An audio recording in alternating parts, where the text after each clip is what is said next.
so many experience in research, and that's why we are in the Faculty of Psychology. Universitas Airlangga is inviting her to provide a lecture in the systematic literature reviews and also the publication strategy.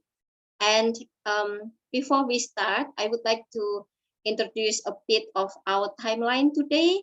So our session will start with a around 45 minutes lecture with Frauke, and then we will have half an hour discussion session, and then we will have a 15-minute break starting from 4 p.m. So from 4 to 4:15, we will have a 15-minute break, and then we will continue with another 45 minutes of lecture, and then another discussion session at the end of the day.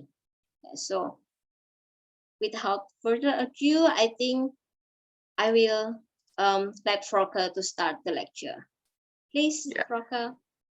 Thank you very much, Professor, for this introduction, and hello to all of you in Indonesia.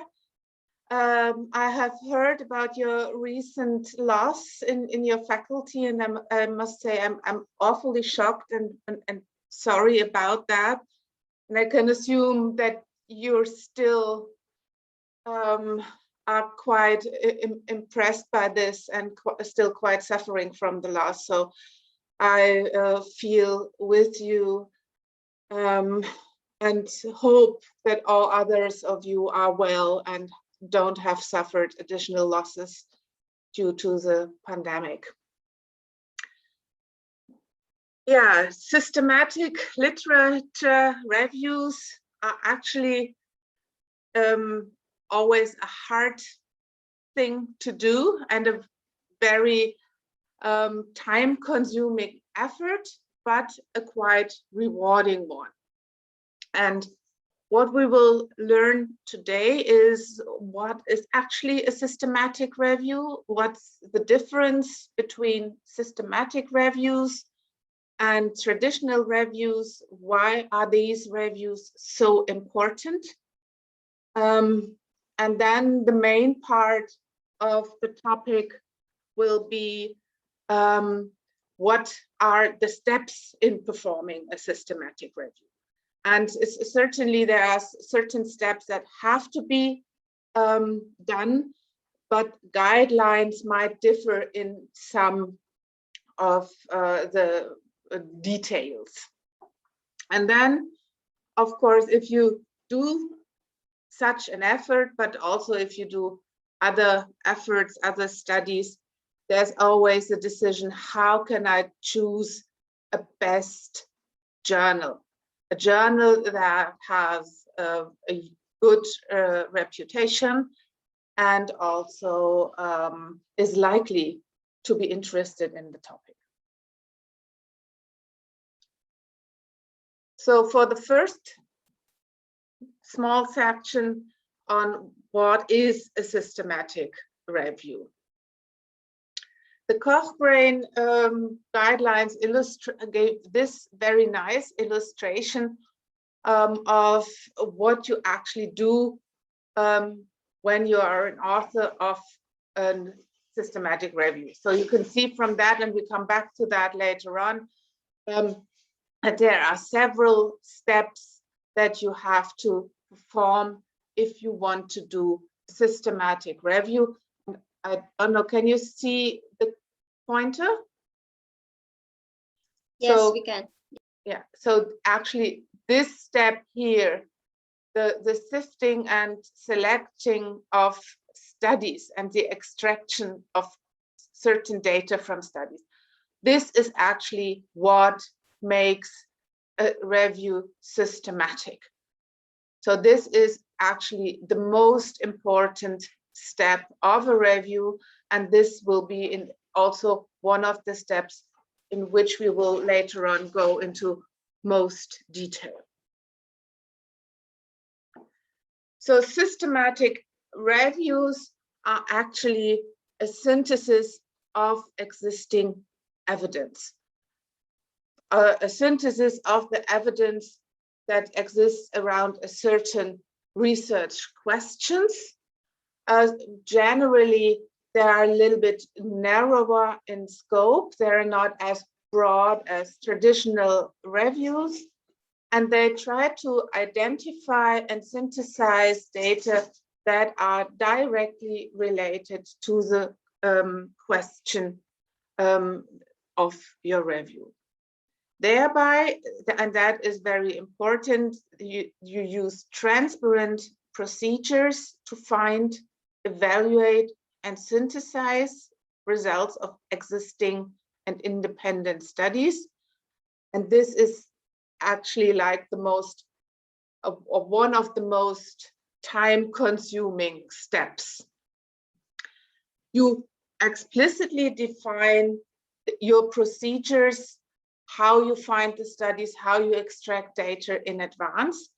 Likely there are also, today there are registers where you can register your systematic review before, just as you would do with other studies, so that people know, okay, here is the group that is setting out to do a systematic review. For one thing, this is to make your procedures even more transparent, so that people see that you actually do, in the end, what you have set out to do, and can compare your registration with that. But of course, it's also to avoid that certain groups kind of do the same effort at once. And likely, if all of the reviews are then done well, will come out with the same results. But having taken lots of the efforts in redundance. So this process is then also designed to minimize bias, the whole process of the systematic review. So when you think of different types of publications, then systematic reviews, and when I speak of systematic reviews, this also includes meta-analysis that can be regarded as a special type of systematic reviews. You can think of that as the top level as regards the quality of evidence. So for example, coming next to randomized controlled trials. So if you think especially of clinical research, then and intervention studies, if you take that as an example, then at the lowest level would be in vitro research, research on cells done in the laboratory. The next level would be animal research, where you still wouldn't know whether, for example, your intervention would really kind of be applicable to humans. Then on the level of kind of summarizing already existing studies would be like editorials that are often very subjective, as are opinion pieces that are published, or simply hypotheses. So, but generally you will find in journals, you will find editorials or opinion pieces, and even though they give the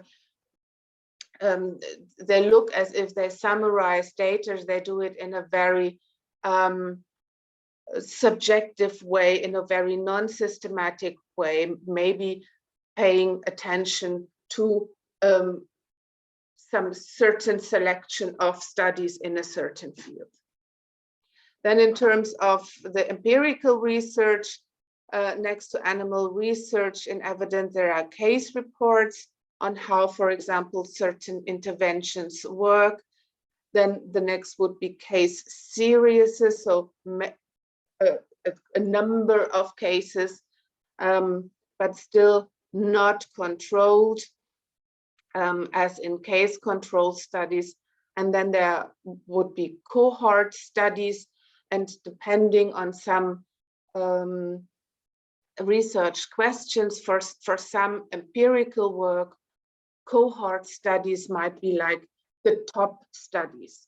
For example, if you think about my specialty, which is the early detection of psychosis, then of course, if we do research into clinical high-risk criteria, there is no way how we can randomize it. People either report the symptoms or don't report the symptoms, and we follow up these cohorts. And this is the only way and the highest level way to get empirical evidence of single samples.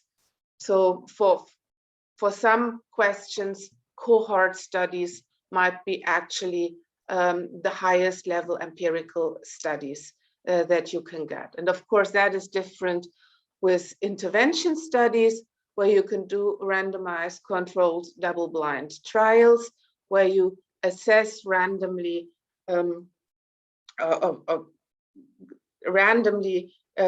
distribute whether you have the intervention or whether you have the controlled condition to certain subjects. But as I said, with some other research questions, like diagnostic research questions, you can't do that because you can't kind of control whether someone has or has not certain symptoms. And then on top, the reviews, and on most top level, the systematic reviews that use all the evidence that has been gathered down here, especially on these levels. You rarely would include case series or case reports in systematic reviews, because their result will be so highly biased and depending on individual conditions of the patients included.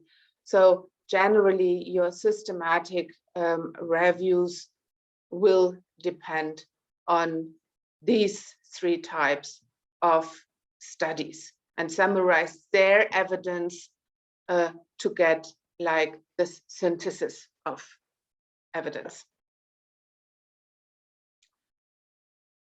So the unique characteristics are these clear inclusion and exclusion criteria. This is an eligibility criteria for studies to be included, that they have an explicit search strategy that has to be stated in the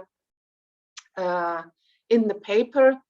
You really have to put in the name, like I searched with these and these and these words in this and this combination. We come to this later on when we go to the steps, step by steps. That you have a systematic coding and analysis of the included studies that you perform on papers, where actually, if you were asked, you could present that to reviewers or to people who were critical about it, and could say, well, this, we rated this and this and this and this study. We rated for this systematic review in this and this way. So this will actually be on paper or in a single file. And then, of course, if possible, you would also perform a statistical analysis in form of a meta-analysis. So this is what actually distinguishes the meta-analysis from the systematic review. This is this last step, that you, in the meta-analysis, you use a statistical process of analyzing your extracted data. And in a systematic review, you just kind of look at it. It's not a just, because you kind of have good data for that as well.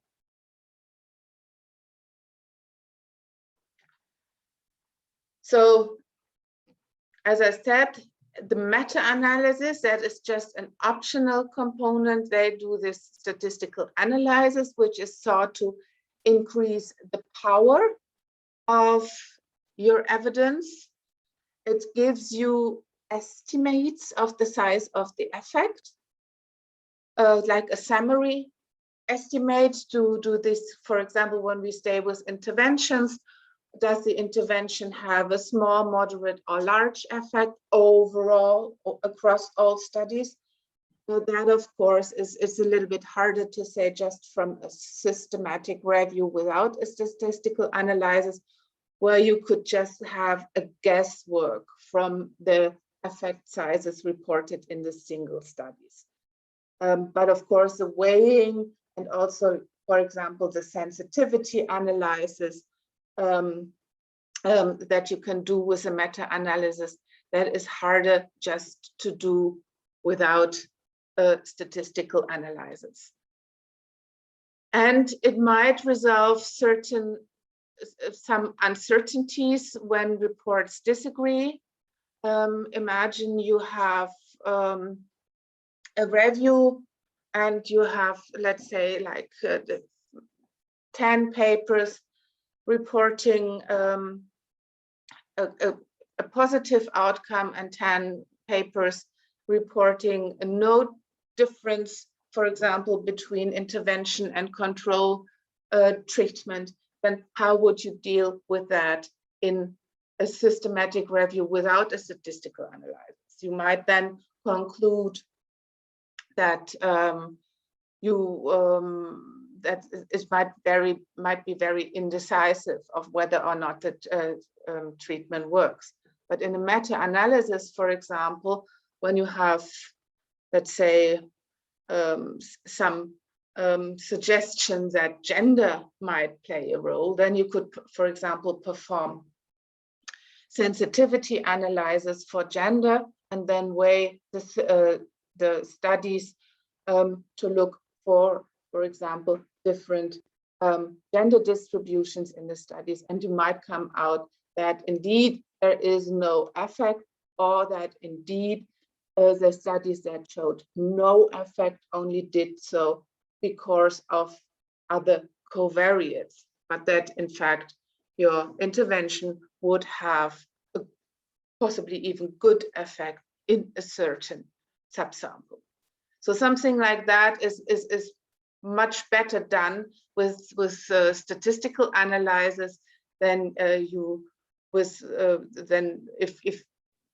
you don't do that. But of course, these statistical analyses always need a certain number of studies. If you have only very, very few numbers, then your statistical results will likely be very biased, will have high confidence intervals, so that they have lower power.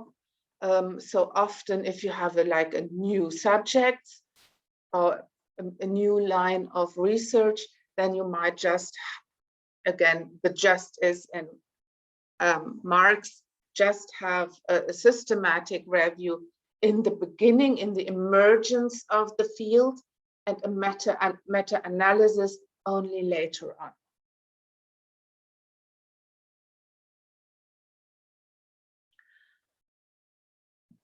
So there's a little bit of repetition then in here. So what is then the difference between a traditional and a systematic review?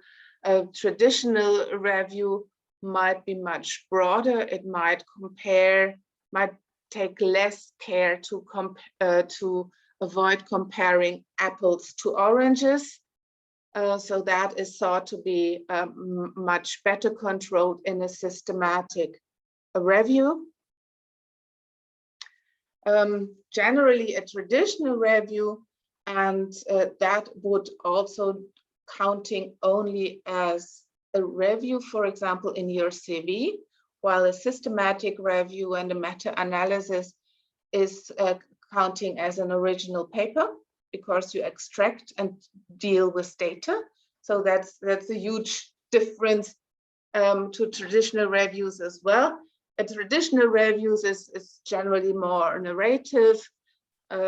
It's not as systematic in the collection of data, generally you don't report your search strategies. Generally, you don't systematically document your quality appraisal and data synthesis.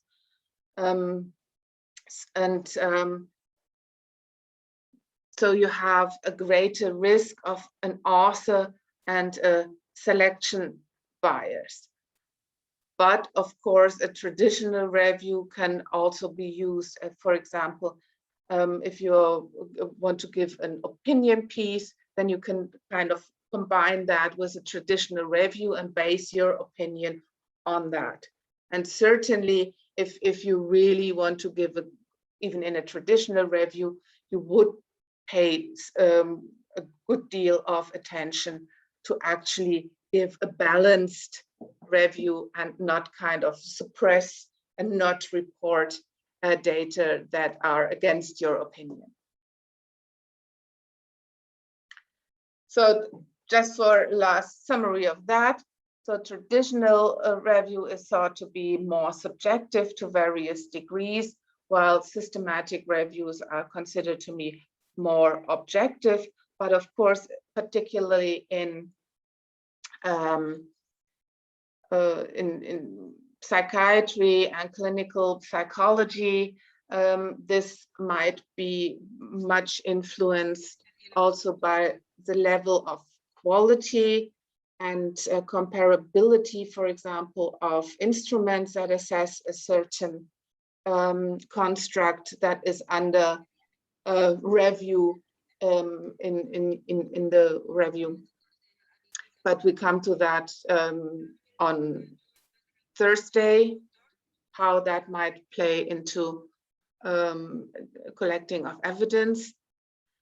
Then traditional reviews often have a more broad question, while systematic reviews generally have a more narrow question. For example, a traditional review could cover something like what are risk factors for psychosis, and then give a selection of these different risk factors, while, for example, a systematic review or a meta-analysis would be focused on a specific risk factor and its influence. For example, on gender effects, or on metacognitive beliefs and their relation to psychosis.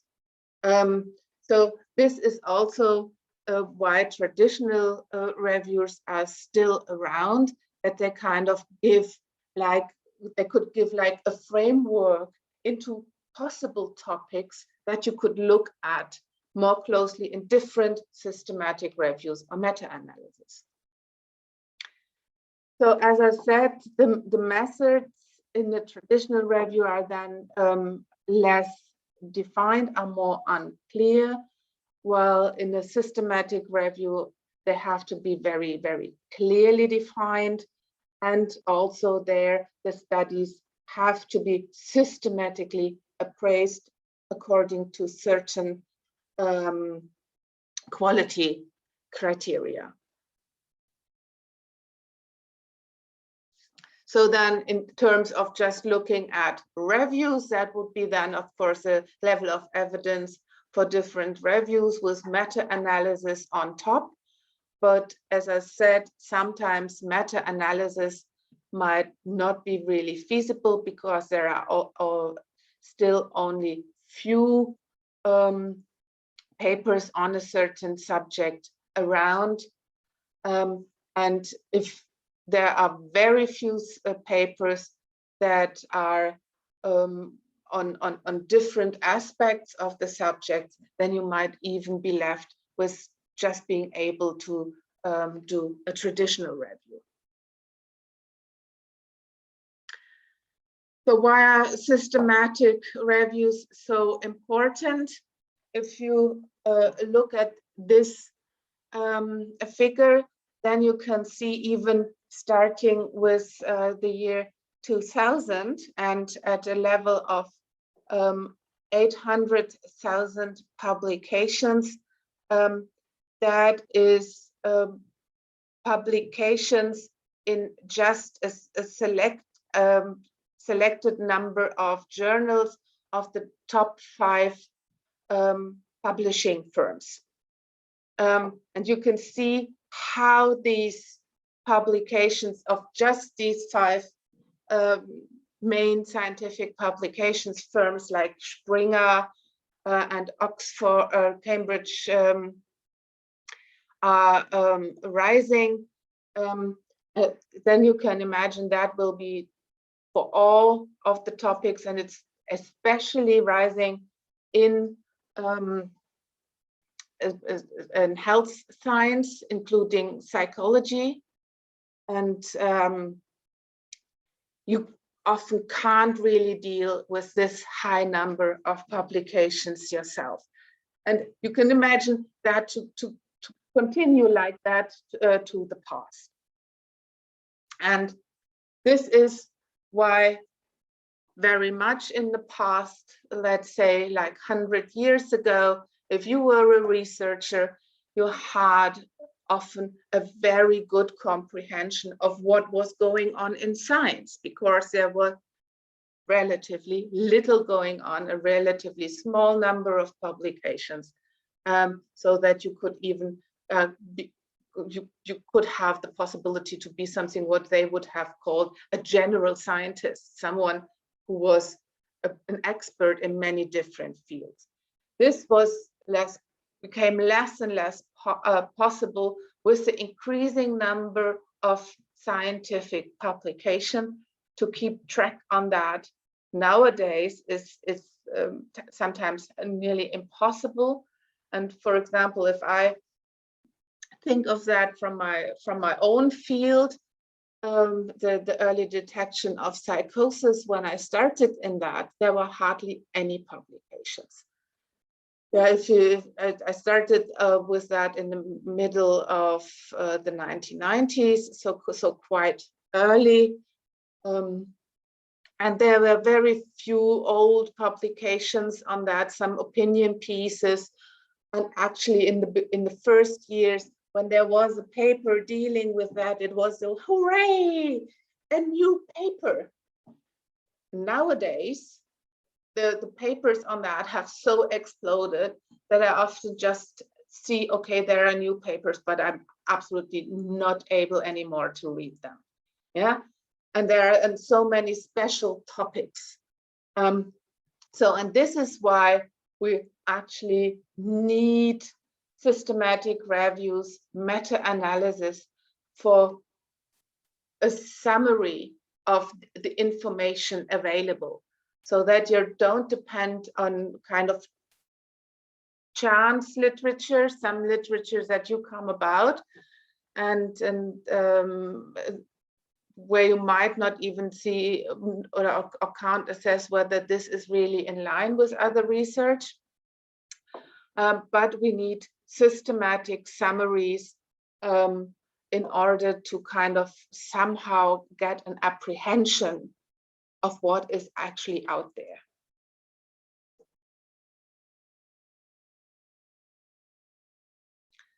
So the aims then, as I said, are to show which treatments, which prevention methods, or which factors have an effect on certain conditions.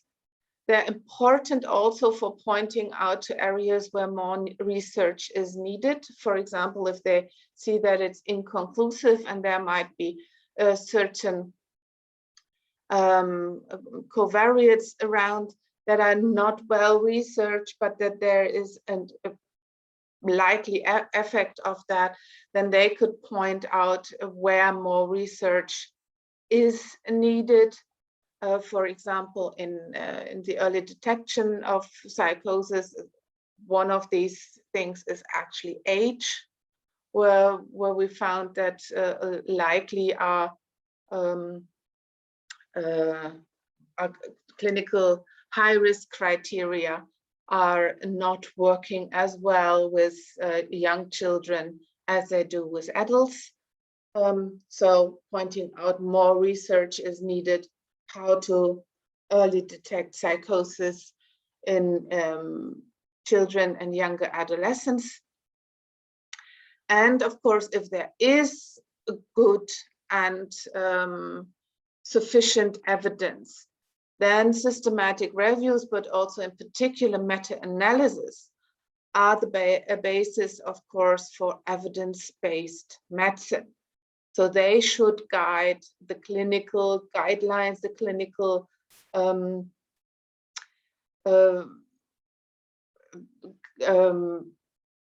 reports on what is a sufficient treatment. And of course, this is particularly important for treatments.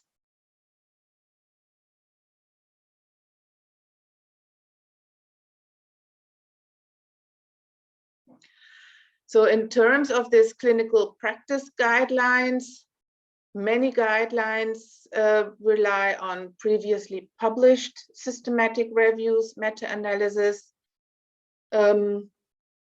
They are dependent on that so that they can summarize the primary studies, the randomized control trials, other systematic reviews. So one of the umbrella reviews, you can perform reviews on reviews or meta-analysis on prior meta-analysis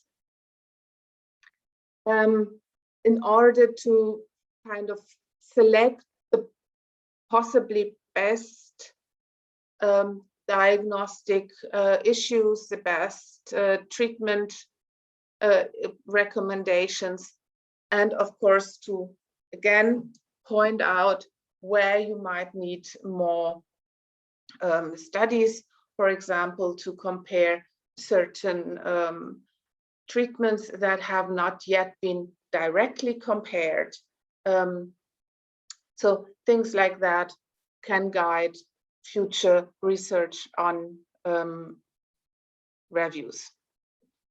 So this is the introduction, and before we come to the steps that you have to actually perform for a systematic review, maybe we can ask if there are questions, suggestions, comments from the participants.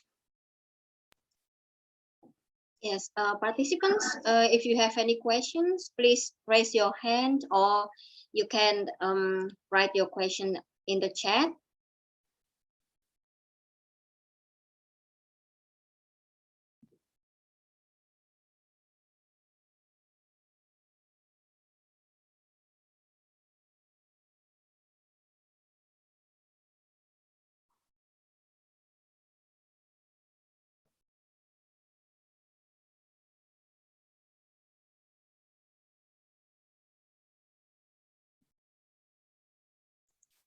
I think there has, yeah. There's hardly seems to be any. I think it's so clear what, for most of them, what a systematic review is. Maybe because I think there might be some more junior participants also in the room, in the virtual room. For those of you who want to do a dissertation and think about how to plan your dissertation, something that I would often recommend is, if you're interested in a certain subject, start your dissertation with a systematic review or meta-analysis. So I don't know how many papers you need for a dissertation in Surabaya. In Germany, Switzerland, it's generally about 2 or 3 original papers, and the systematic review already counts as an original paper. I think also in Indonesia, I would assume. That's a very good way to kind of get very much into the details of your subjects. And for any subject that you want to do your dissertation in, you will have to go into it deeply. So if you see that there is no review on it, or just an old review on it, and later on we also come to the topic on how to decide whether a new review is needed. Then of course that's a good way to use all the information that you will have to gather to get into your topic in the best possible way, and to plan to do a systematic review or a meta-analysis first, as a first original paper of your topics. Because after that, if you have some data assessment, for example, in parallel, writing your empirical papers will be much more easier, because you're so much into the topic then. And maybe also you get some new ideas what is important to consider in your empirical work for your dissertation. Yes, Frauke, can I comment on your description about your suggestion for the doctoral students? Mm-hmm. And yeah, so I'm thinking, because I think systematic review is a kind of new thing that we introduced for our students in Indonesia. Okay. And yeah, so can you maybe describe about, like, can you provide a description of if a doctoral student going to include a systematic review or meta-analysis at the beginning of their dissertation, as part of their dissertation, or at the beginning of before they're doing the empirical work? Do you have any, can you give any suggestions, like how long should they prepare for it? Like how long should they spend on it before they go to the empirical research? Like that of course kind of it depends, and that is why I said, so maybe you do that in parallel to collecting data. Yeah, but if you do it in parallel to collecting data, you might have set up a study, and then you get deeply into the literature, and then you find, oh my God, I should have considered that, and that won't be in my empirical data, which of course would be a great shame. Yeah, so I would think, of course, depending also on what you do as an empirical research topic, but I would think spending 9 to 12 months on that is okay. What is a then it's not written, but just for selecting and getting into the literature, so to plan your, so that you can kind of use that also to plan your empirical work. Systematic reviews are always done in a team. So you never do systematic reviews or meta-analysis by yourself. You have at least 2 persons. That is recommended. We come to that when we go into the steps. Particularly for PhD students, for example, if they work in a similar field, and of course most of your dissertations will be in the field of research of the senior researchers and lecturers, then you could kind of pair up, so that you share the workload, yeah, and have someone to discuss other than your supervisor, who might be at times very busy. The supervisor then would be just more to resolve conflicts, that how to assess things. So I think that is something that I would recommend, that you do that in kind of pairs. It's also good to keep on the motivation, because if you have a lack of motivation, your partner can possibly push it up a bit. I think always it's a little bit more fun to be in a team, even if it's just a 2-person team than just alone.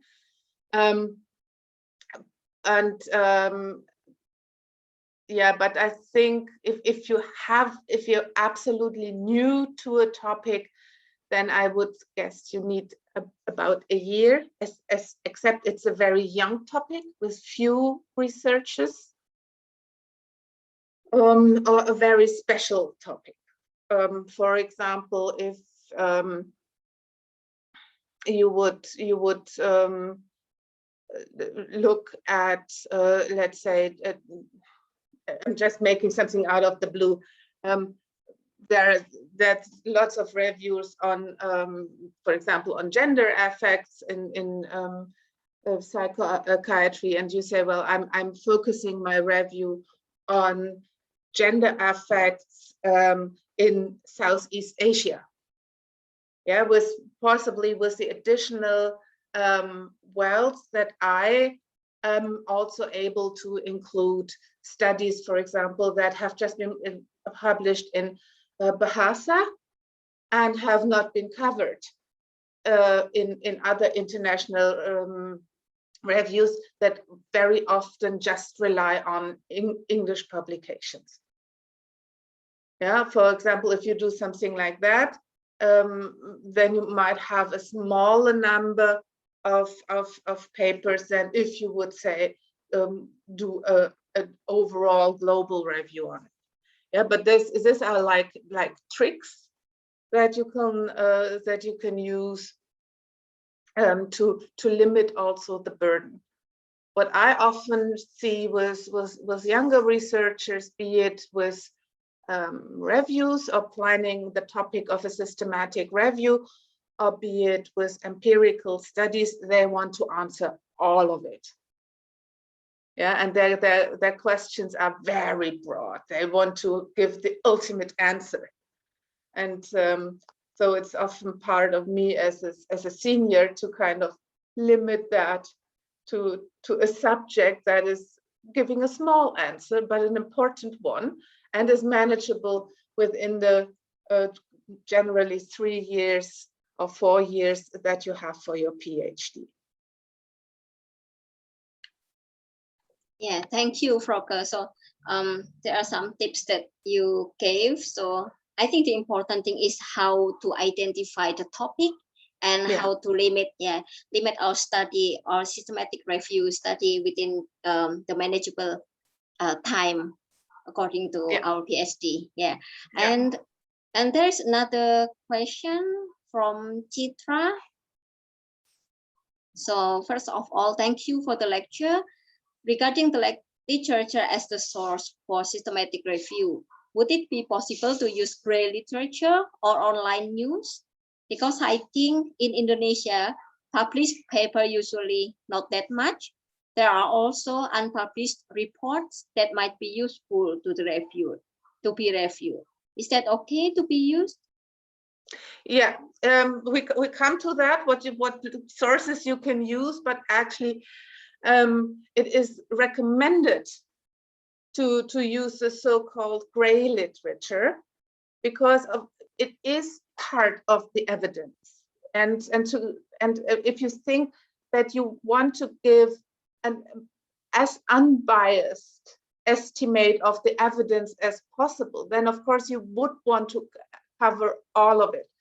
And for example, it is a well-known problem, especially with high-ranking publications or with international publications, that often you have great difficulties in publishing non-significant results, negative results. Yeah, because that are somehow regarded as unexcited. Yeah, if you just say, well, there is no difference, or this intervention didn't work, that is often regarded by publishers as being of less interest to the reader. And as an editor, you're always required to think in acceptance of how many people might be interested in that. And if it's too few of your readership, then even if it's a good paper, you say, oh no, bye-bye. And of course, with that, there is, in the publication already, there is a huge bias towards positive results. And the only way to overcome that is actually in searching in other sources as well, just as the gray literature, or that you look in registers, for example, of intervention studies. Nowadays, you always have to register intervention studies before you start. And then you could, for example, look in that and see how many studies were registered and what, for example, was the reason why they had been terminated.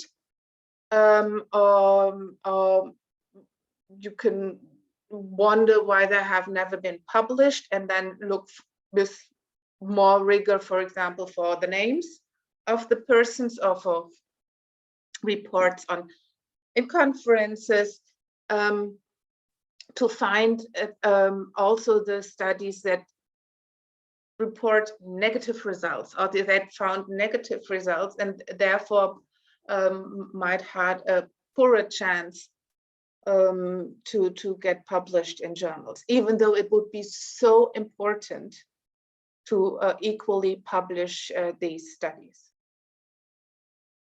But this is often, like, for example, with my PhD students, often their greatest fear is, what is if I don't find a difference? Yeah, and then I always say, well, you know, then we have to take even more care with the discussion to make that an interesting paper to be published. Yeah, but it is an important result.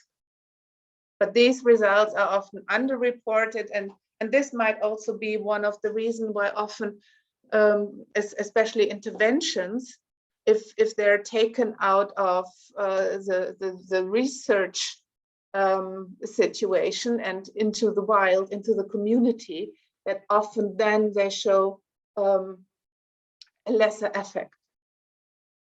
Yeah, and one of the reasons might be that the effect before had been overestimated already due to this publication bias.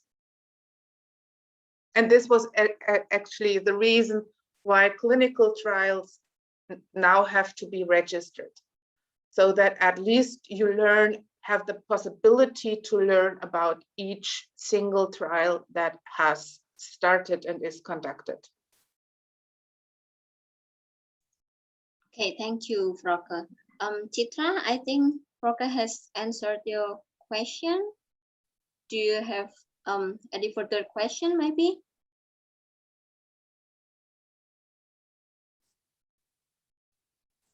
She says thank you. Okay, and there's another question from Yusak Novanto.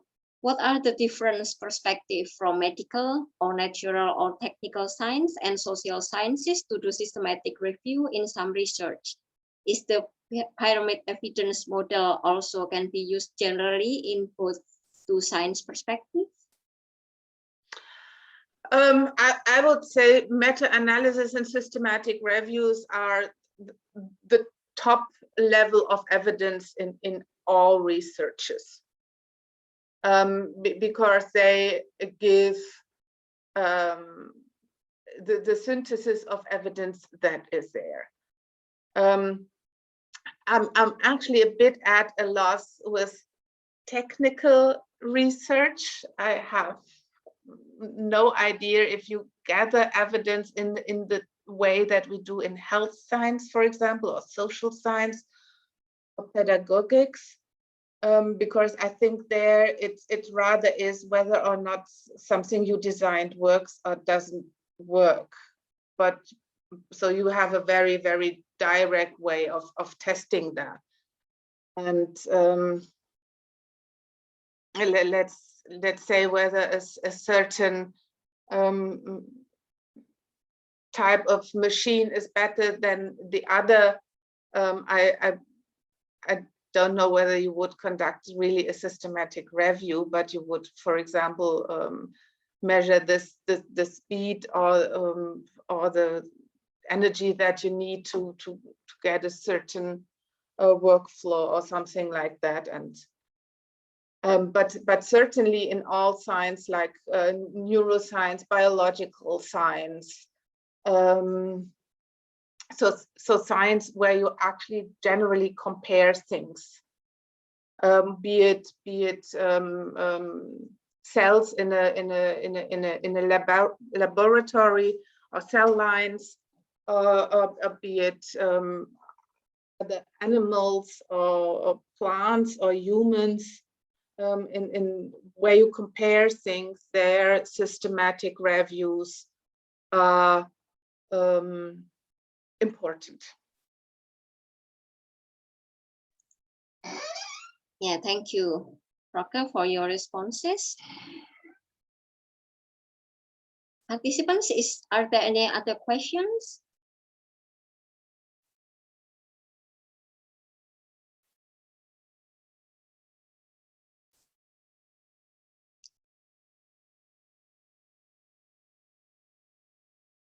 I think there are no more questions at this stage. Would you like to continue maybe for a while, or would you like to have the break first?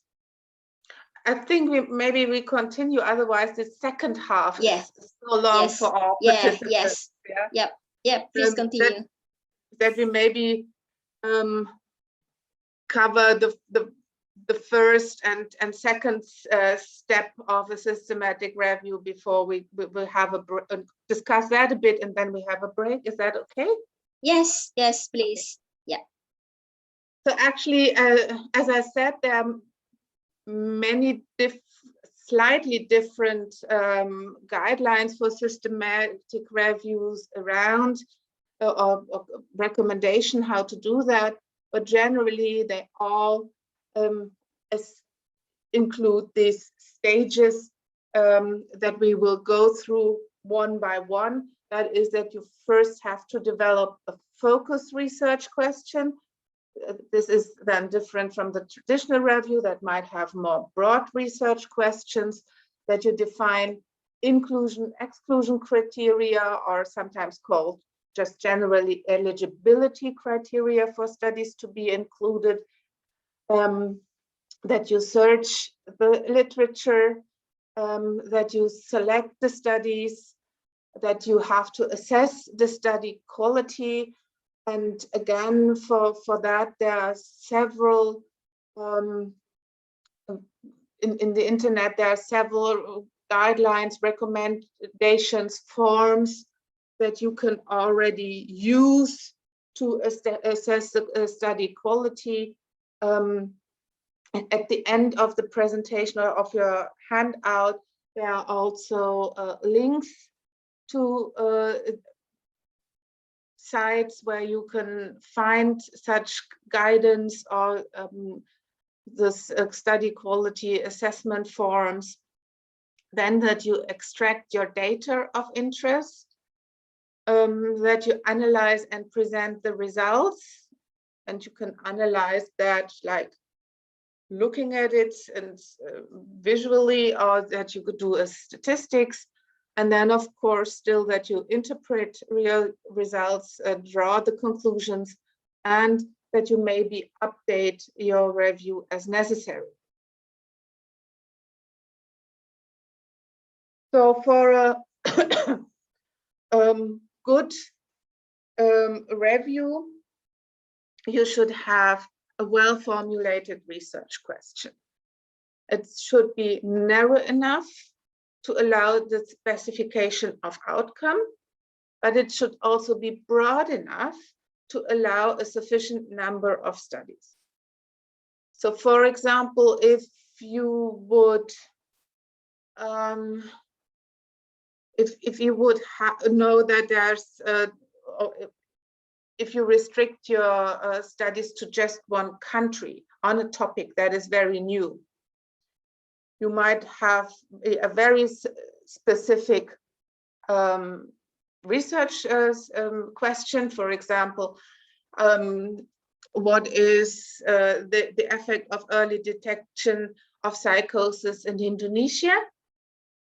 Yeah, but if you just have one study on that, then of course you don't have a sufficient number of research questions. Yeah, but if you would, for example, do what is the state of psychosis treatment in Indonesia, you will likely have a study question that is too broad to allow a specification of outcome. Yeah, because then you would have no clear outcome. For that, you would, for example, ask what is the evidence of cognitive psychotherapy, adjunct therapy for psychosis in Indonesia. Of course, if you would know that there are some studies on it. Yeah, and then you would have the outcome of psychosis. You would have a specification of the outcome that you can specify, for example, in terms of relapse, or in terms of a PANSS score at after a certain time of psychotherapy. But you would have something that you can use as a specification of outcome. Yeah, so this is like the balance that I kind of referred before. Oftentimes, if you are a junior, you might be a little bit in a loss with a new topic. What is the best question? So you might be reliant on your supervisor, who likely is already an expert in the field and has a good a perception of what has been done in this area, and to help you guide your specific questions. Yeah, for example, something like what is the evidence of stigma in with regard to mental disorders in Southeast Asia, with special focus, let's say, on Indonesia. That might be something that you could put forward as a research question.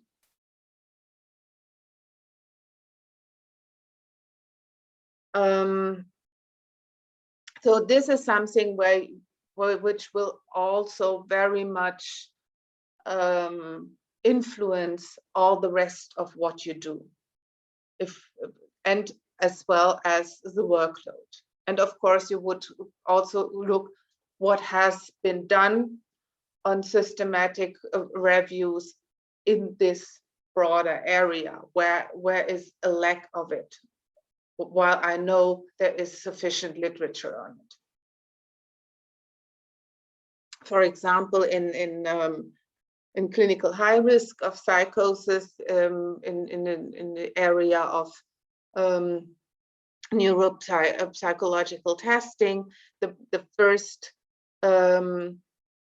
reviews were on neuropsychological tests in general, and now that there is more and more papers, the reviews focus on special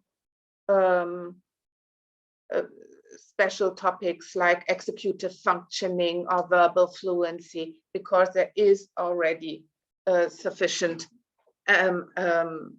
number of papers on that to kind of get your research questions narrower and narrower.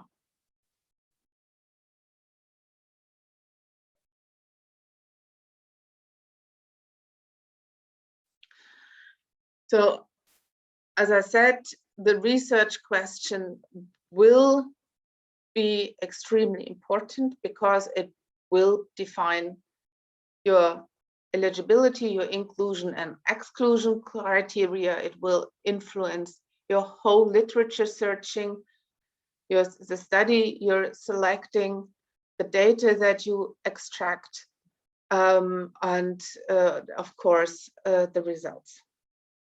Yeah, for example, one very successful meta-analysis that one of my former PhD students did, and we never expected it to be so successful in the end. It's now in the Web of Science as ranked as one of the highly cited papers. That was on help seeking for mental problems. And while there's very, very much around help seeking or help seeking intentions, what we then saw was that a lot of work confused help seeking intentions with actual help seeking. And of course, it's a difference if I say, well, if I have a mental problem, I would likely go and seek help, or if you actually seek help when you have a mental problem. And so in this review, we wanted to kind of narrow the outcome to active help seeking, and we don't wanted to have only clinical samples that have often been, of course, interviewed in such studies, because if you have a clinical sample, of course, all of them had sought help. So you don't have really an idea what is the state of help seeking in the general population. So we kind of, in light of the many existent literature on help seeking, we said, well, we focus our review particularly on active, real help seeking and not just help seeking intentions. And we focus it on help seeking in the general population. In the beginning, we thought we want to have like only prospective studies, but then we found there were just, I think at that time, there were only like 2 or 3 prospective studies. And of course, that was far too little to include that in a systematic review, especially that we were particularly interested in the effect of various stigma types. Yeah, so you would likely already guide the development of your research question by some literature search. Of course, if you only do it like in your head, you might find, oh, okay, yes, I want to have like compare stigma types on active help seeking in the general population prospectively. And then you have all that and you find, okay, no studies or too little studies, I can't do that. So I have, of course, then you can shift that and can say, well, now I take out the thing that limits my research or my selection process most, and that in that case would have been the prospective studies. So this is something where you should also already take great care in, that you really look what is a good research questions in my area, what is often kind of debated, and what might be the reason for it, and I kind of try to resolve that by a systematic review.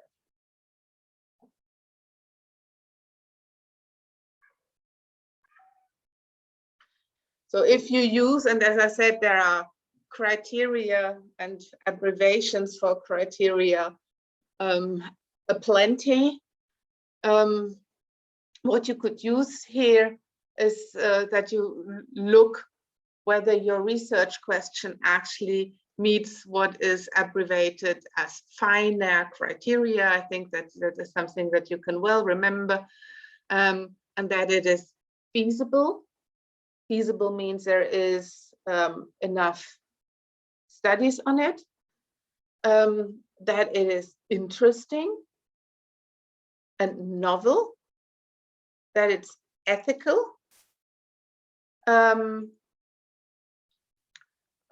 For example, unethical research or questions might be something that where the answer would be prone to stigmatize a certain population. And it should, of course, be relevant. Yeah, if you do put much work into a question that actually isn't relevant, that might not help anyone, and you might have difficulties in publishing it again, because often editors are asked to only take in papers that might be of interest for their readers.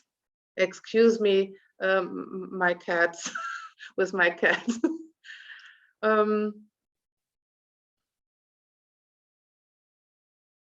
So, and then if you have an idea what you want to search about, then you can put as much thinking, what is the format of my research question?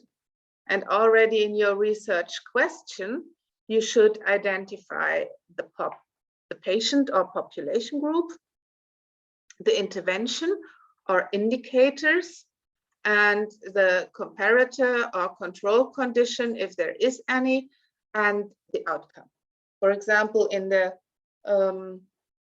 example of this former PhD meta-analysis, the patient or population there would be that it identifies, well, these are studies in the general population.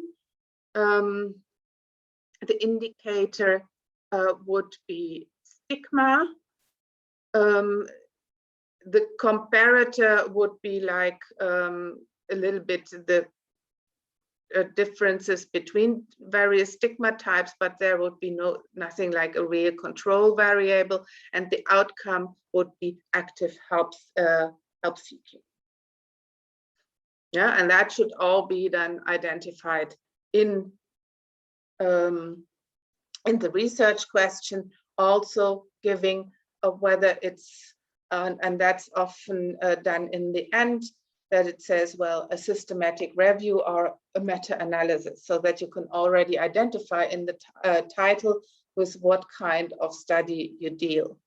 And sometimes you even find a mixture, that you find a systematic review and meta-analysis. And that's then often that not all studies give sufficient data for a meta-analysis, but are nevertheless considered in the systematic review. So they don't give specific data, but they give information on an outcome. Yeah, and that might sometimes be the reason why you have this mixture of a systematic review and meta-analysis already in the title. And there are many types of research questions that you can express when you use like these for components. You can do that for interventions, of course. Then you have what patient group you have, what intervention, whether you have an active control or not.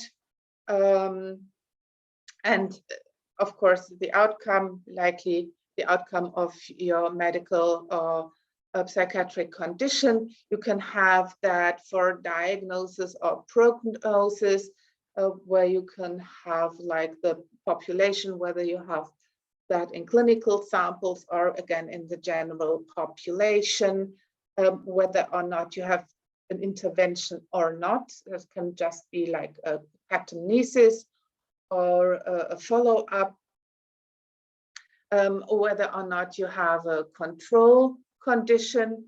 For example, in prognosis or in diagnosis, whether you have already also included people without the supposed condition. And then, of course, the outcome, especially in prognosis or prediction, that is the future outcome. In diagnosis, that might be a comparator. For example, if you have a certain, let's say, new KI, new method, for example, based on artificial intelligence for diagnosis, then the outcome would be how well it fits the clinical diagnosis. You can have that in etiology or in side effects or harm, where you look for the association of certain conditions with a certain outcome, for example, with a certain disorder or disease. And of course, as with the intervention with harm and side effects, then the outcome would not be the well-being of the patient, but it would be the number of the side effects.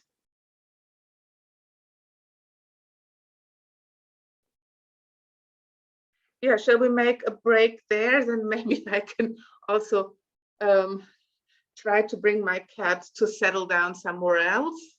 By the way, this is Lucia.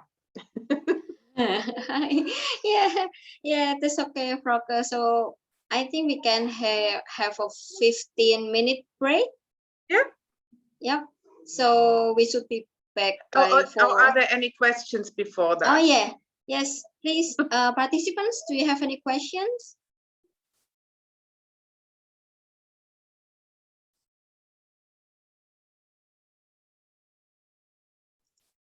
Well, at this stage, I actually think, do you have any suggestion for the students, for the PhD students? How should we decide whether we would like, whether we would need to do a systematic review or a meta-analysis?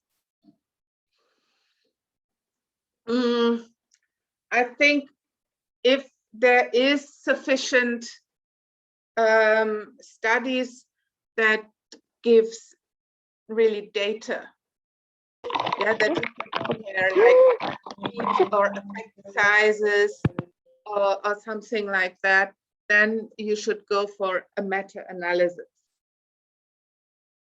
Yeah, because it's as I said in the beginning, if you have like a 50 chance in the literature of something has an effect or not, then if you do the mean or if you do sensitivity analysis, you might be able to find out more exactly what is going on, and you can weigh that.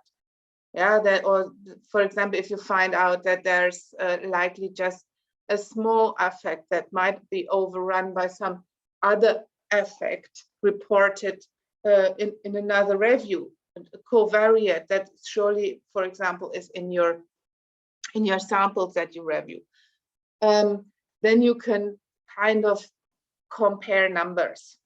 Yeah, and you can well compare effect sizes. Yeah, and that is certainly easier also than for the discussion. Yes. Okay. Thank you, Frauke. So when it is possible, it is more recommended to do the beta analysis if there's enough data and Okay. Yeah. Yes. Because you have the major task is then already done, and that is like the whole searching and scoring of the papers. That is actually the main workload. So doing this additional statistical analysis is actually not that much more. Yes. Okay. Thank you. Yep. Oh, sorry. Are you going to add? No. Okay. Yes. Okay. Thank you, Frauke. I think there is no more question at this stage, so maybe we can have the break. until 4:30, and then we will continue. Oh, there's one question. Do you want to answer it now or after the break? Okay, so there's a question from Ilhamuddin. Prof, do we have a template in conducting systematic analysis or meta-analysis? Because we find some differences from one journal to another journal. Thank you for good sharing. That is actually something that I would also touch at the very end. Of course, if you have there are different templates, and I would recommend, if you have a certain journal in your mind that you target, to use the recommended format. Because of course it's annoying if you use a template and then you find out, oh, my favorite journal wants to have another one and I have to rescore it. Generally, that is not like additional search or something like that, but it's like putting the same information into a new format. But it might be something annoying. I mean, it might be something that you have done anyway because your favorite journal might not be interested. That can always happen. There's no way to avoid that. But if you have a journal already in your mind, because while you did like an unsystematic search to develop your research question, you will always already get some idea of what journals you have come across quite often. Yeah, and these might of course be also the journals that are interested in accepting such a meta-analysis or review. Yes, thank you. And I think that's a good suggestion for our PhD students, because starting from last year, we are doing the PhD by research in our faculty. So yeah, so the students do have to publish. And yeah, I think that's a good recommendation to look at our targeted journal first and look at the template that they are using, and then start doing our review based on those templates. Yeah. So thank you. And then I think we have until 35. So 15 minutes would be then now 35. Yeah. Okay, now for 35. Yes. Yeah. Okay, thank you, Frauke, and we will start the session again at 4:35. Yes. Okay. Yeah, thank you.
Welcome back, Frauke, and the participants. Hello. Yes, I think we are on time. Yeah, adorable cat says participant. So I think we are on time. So please, Frauke, continue with the presentation. Yeah, first question always after a break. Has there some question occurred in the meantime with respect to what we have covered so far?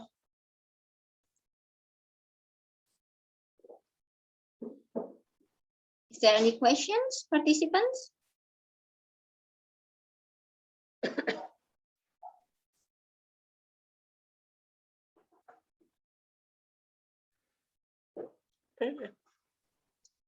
I don't think there is any questions at this stage. Yeah.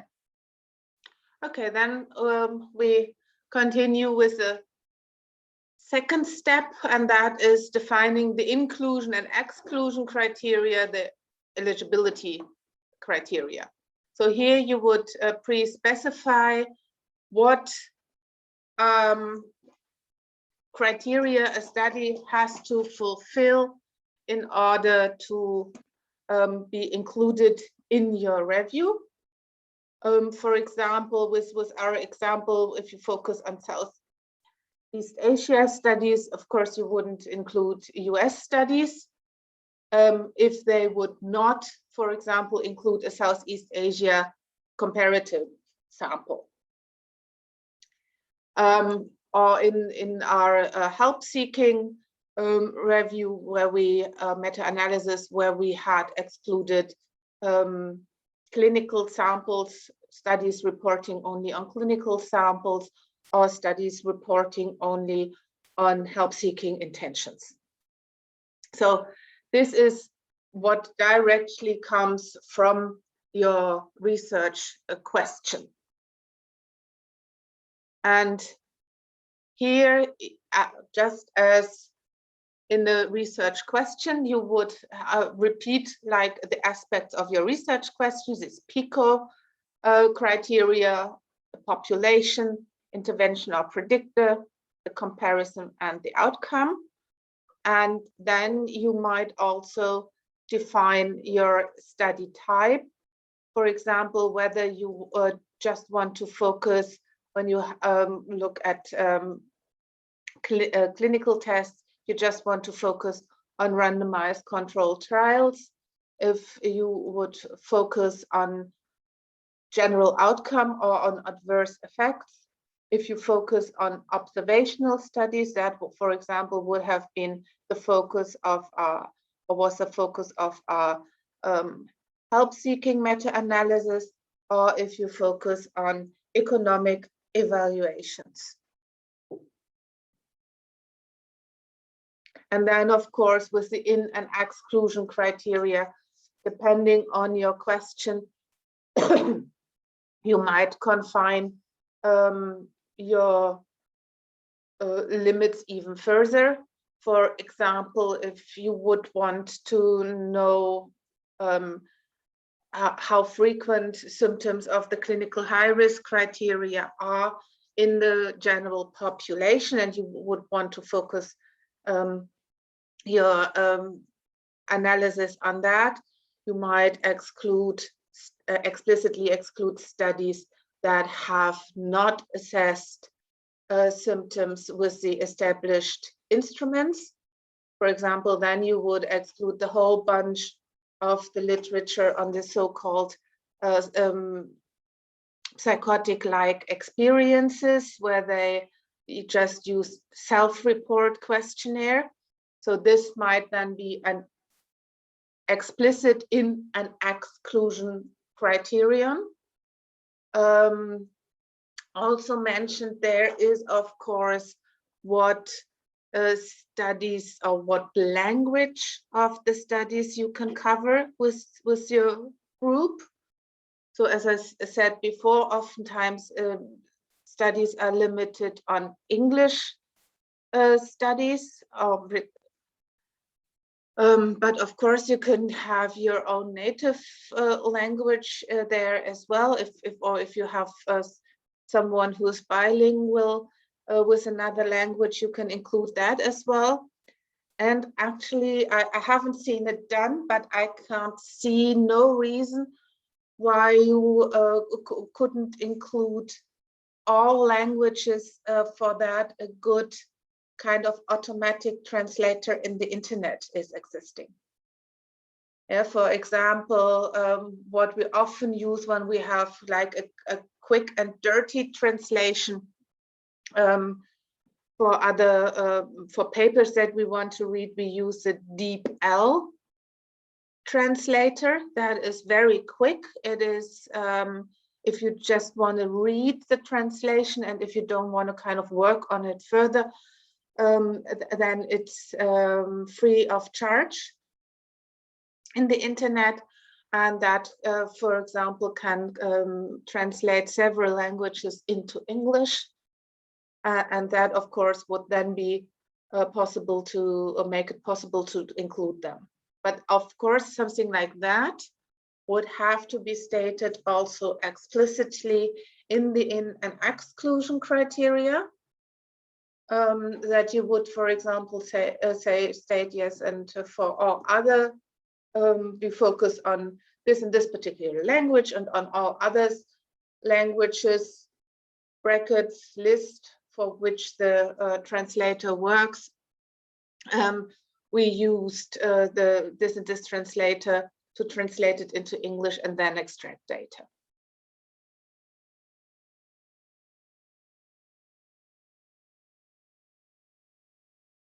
Then if you have your in and exclusion criteria, you search the literature. And of course, there already your workload, your initial workload will much depend on how well you perform your search strategy, on what terms you use in particular. The terms shouldn't be too narrow so that you don't miss relevant literature. For example, in my line of research, when you want to look at clinical high risk samples, you would, for the clinical high risk, you would use several other terms that might occur: at risk, clinical high risk, ultra high risk. There are example terms that you would all then use, like with OR, and then for your outcome. The databases that should be used, at least from the perspective of the Cochrane collaboration in mental, in health and social science, would be PubMed and Embase. But of course, with psychology, you might also use social science databases and the Cochrane Central Register of Controlled Trials. Then what we have covered earlier in the discussion already, you would also search for gray literature, and you would search for unpublished studies to reduce risk of publication biases. And there you could use like interdisciplinary databases like Scopus and Web of Science.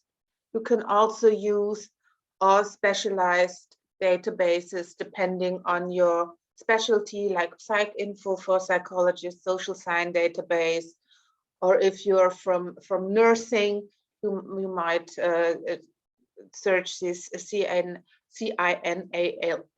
plus, or if you have like physiotherapy, then Pedro would be a database you would search in addition.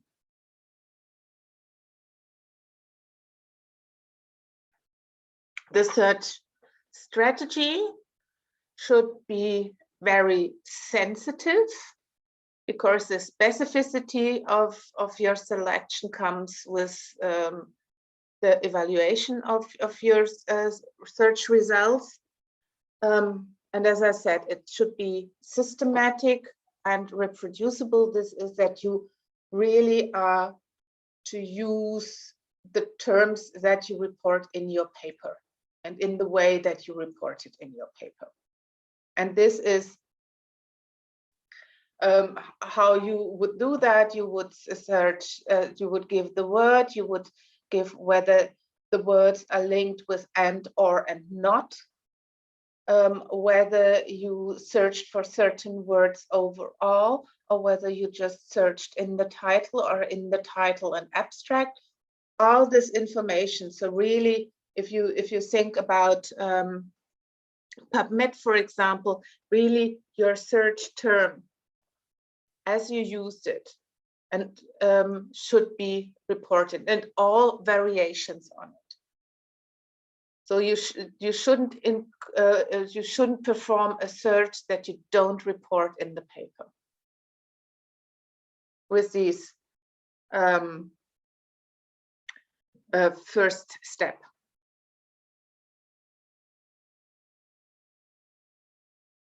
Then, and that would also be given in the paper, what you do as supplementary search strategies.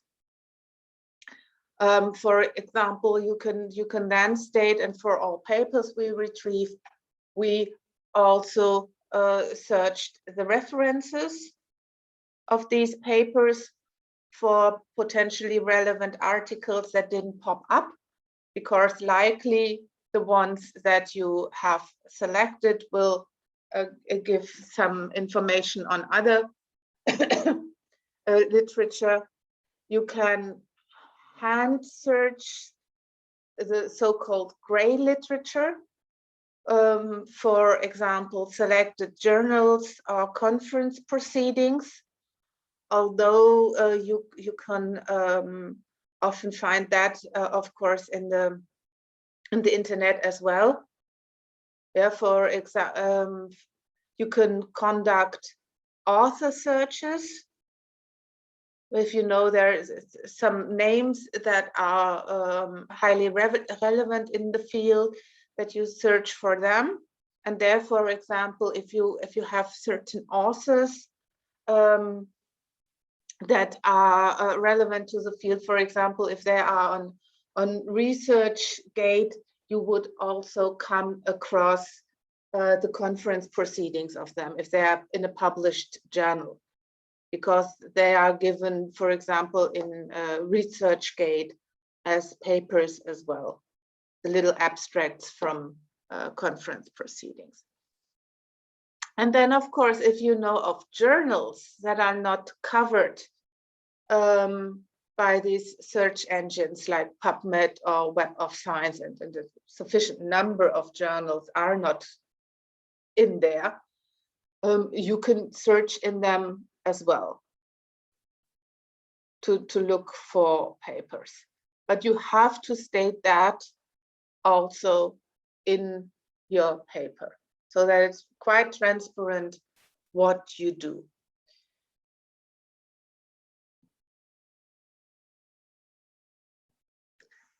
I think this has been said already. The reason for including unpublished or gray literature is certainly to reduce the effects of publication bias, and in particular to also include likely negative findings that are often rejected by journals and reviewers. And for example, if it's is an area that is covered by study registers, you can also, for example, then contact authors for information. For example, that you say, well, I'm doing a systematic review, a meta-analysis on this, and I found that you had registered a study, let's say, for like 5 years ago, so not just recently, then the study won't have been conducted. Can you guide me to where I can find a paper on it? Or can you give me reason why it wasn't published? Because I would like to include that in my review, and I would like to get some information on it. So additional information given by the authors can be included as well. Yeah, so sometimes I'm contacted because people conduct a meta-analysis or review, and they come across that I have some data of interest, but I don't have like exactly the data reported there. And they ask me, well, can you give me details on this and this particular, let's say, association as well?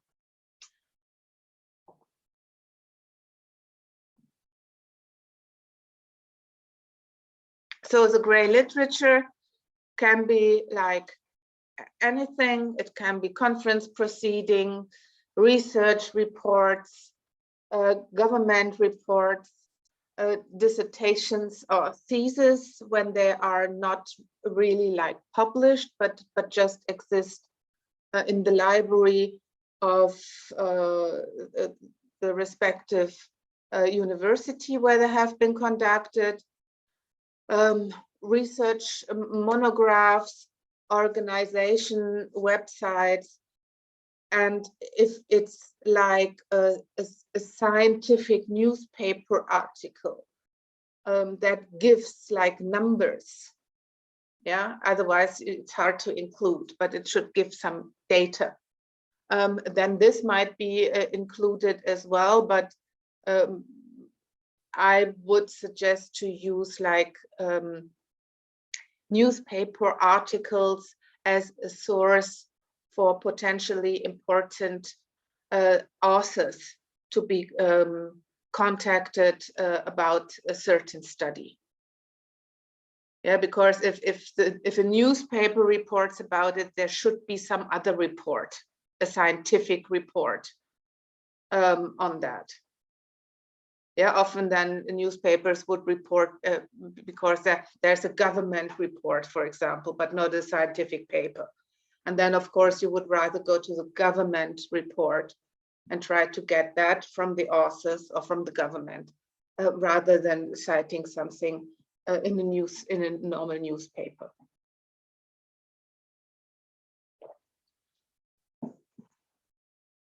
Is this clear so far? Yes. Yes, Frauke.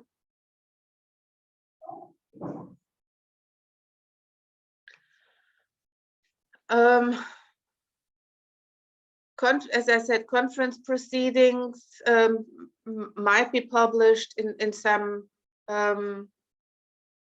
sites as well, just Web of Science, for example. There you can choose whether you also include conference proceedings, or as I said, like ResearchGate or similar professional networks. They often publish conference proceedings as well.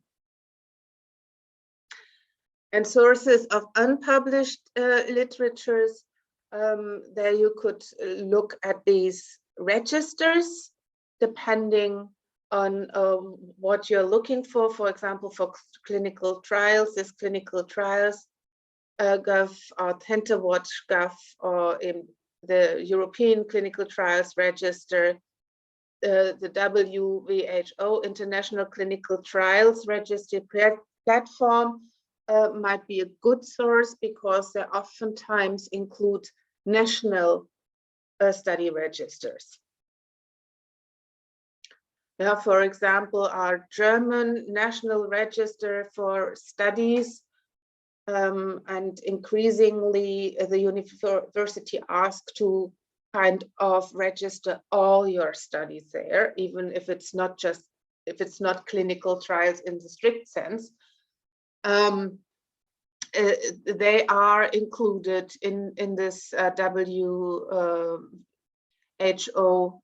registry platform as well. So they automatically transfer the German registrations into that platform.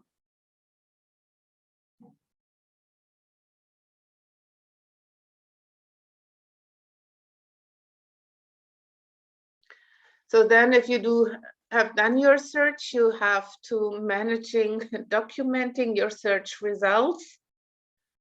You can use a reference management software for that, or simply do it in Excel. But you should not only do it in paper, because then it's very, very hard to remove duplicate records. And you will have a lot of it. Because especially if you have PubMed or social sciences, you will have almost the similar finding of literature in Web of Science, because they're closely linked.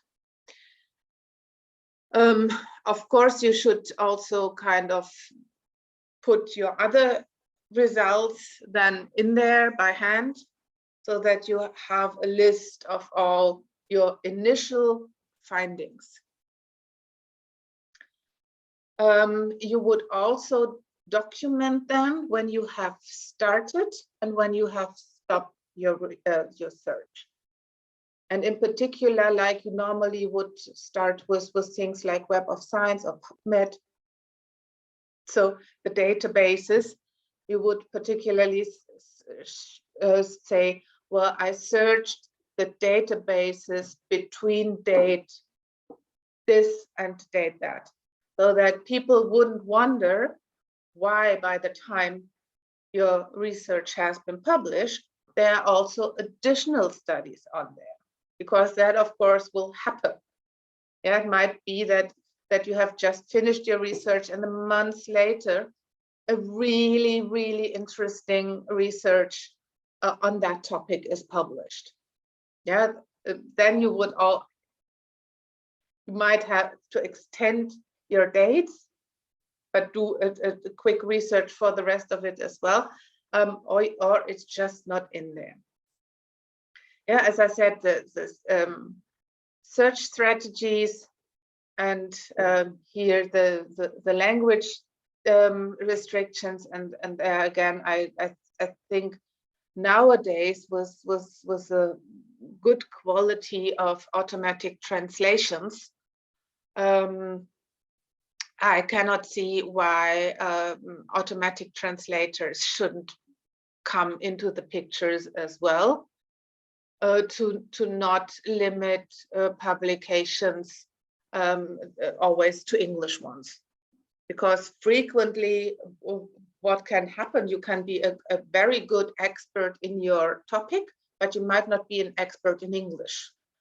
And I always think it's rather unfair that the English native speakers have such a head on all other researchers, just because they can write good English, while other papers might be rejected for poor English, even if it's an excellent paper. That might happen as well.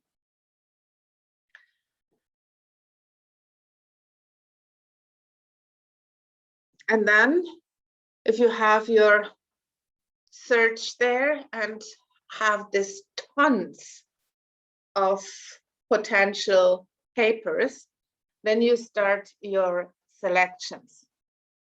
And there, of course, the first step will be just to review the titles. And this is simply because you might be in front of thousands of papers, because you have to have a sensitive study search. So you would first review titles, and then you would possibly throw out something like 80% of the papers, because you can just say from the title, oh no, that's not that. Or if you're inconclusive about the title, you look at just at the abstract and then kick it out. And this, of course, should also be well documented. So how much of the studies go out because of titles, of wrong title, where you immediately see, no, that's not what I wanted to see. For example, let's say for the term clinical high risk, you find then a clinical high risk for dementia, for depression, for multiple sclerosis, or whatever. And of course, all these you could immediately throw out with the title.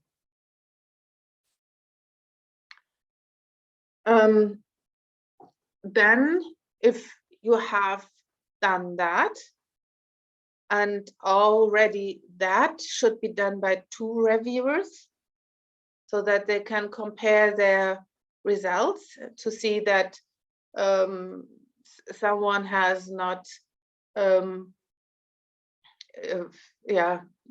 thrown out a relevant study because by the time he or she came across it, he was just already quite tired.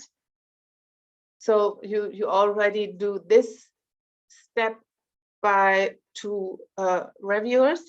You have always one main and a second reviewer. And then you come to reviewing the full text of studies. And there you keep a good reason then for inclusion or exclusion. For example, it has used a study instrument that was not appropriate. Or it turned out that your sample came from a different population than the one you wanted to have. For example, it was a general population sample when you wanted a patient sample, or the other way around. Or it was just a study on a certain, with members of a certain sex, when you wanted to have mixed sex samples. Yeah, that might be reasons for inclusion or exclusion, or it turned out nevertheless the title and the abstract sounded good.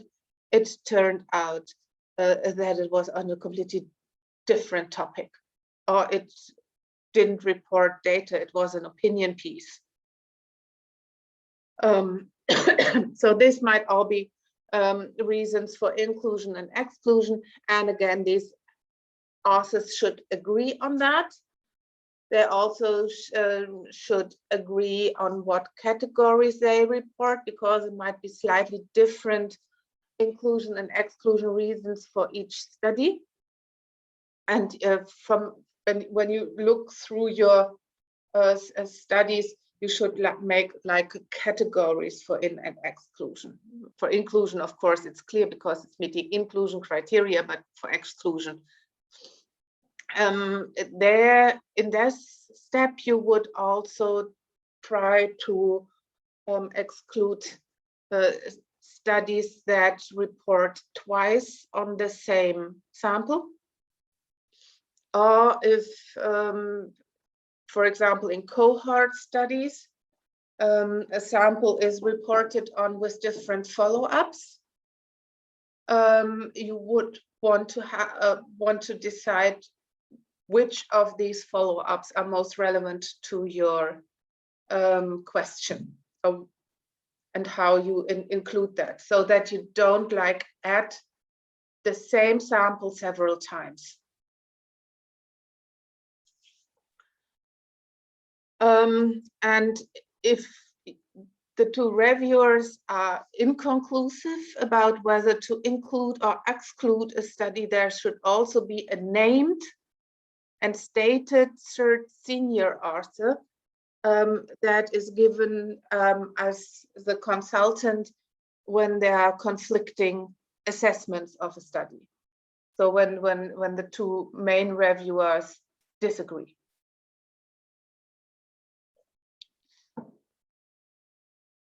Is clear so far? Yes.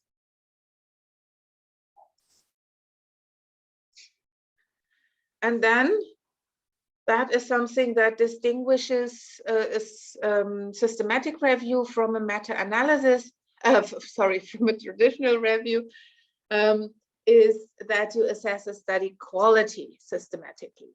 And there are several tools available in the internet that help you with that. They are often a little bit different depending on what kind of studies you have, whether you have randomized controlled trials, mainly because you study effects of an intervention, or whether you have like diagnosis, for example, and observational studies. So they already often give you different forms depending on your main type of studies. The links to them, they are given in the end, so that you find them there, and they are, as far as I know of them, they are also free of charge, so you can only just use it. And here is an example and a small extract from how something like that might look like. And you are asked, for example, when you judge like the risk of bias of a study that you have assessed, that you, for example, then take down whether you have concerns about the specification of the study eligibility criteria. So if you're 100% sure or not that they meet your criteria, if you have concerns about methods or the way they collect data, and then you have, and this is just a tiny bit of all the questions that you then have to answer for each study, on how well the things are reported that might bias the studies, how relevant they are. So this is these excepts are like the base of your quality assessment, but they guide you through it very well. If you would go through all possible of them, this is from an example where it's systematic reviews of systematic reviews, so a meta-analysis in a way. But if you go through that one by one, you were quite well guided through it. And if by that you have finally found your set of studies relevant to your topic, generally it's a very, very small fraction from all the studies you have found initially. Then you start to extract your data, and there again it depends on what you want to do and what you want to extract. So your extraction form and your approach is really depending on your specific review, but there again and especially in the Cochrane library, you can find examples of such forms that can be adjusted to your needs. But things that should be in there should be like all the covariates that you likely want to look at, like the time when the study was conducted, the country where the study was conducted, possibly age range if relevant, if you have different populations, or if recruitment of the sample is somehow important, then you would extract data on that as well.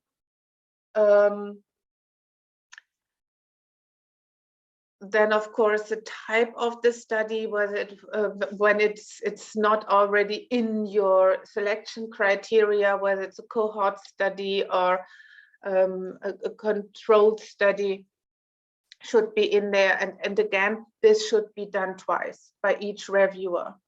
And if if you compare it and you have like different assessments, again, you would consult a senior person to discuss that.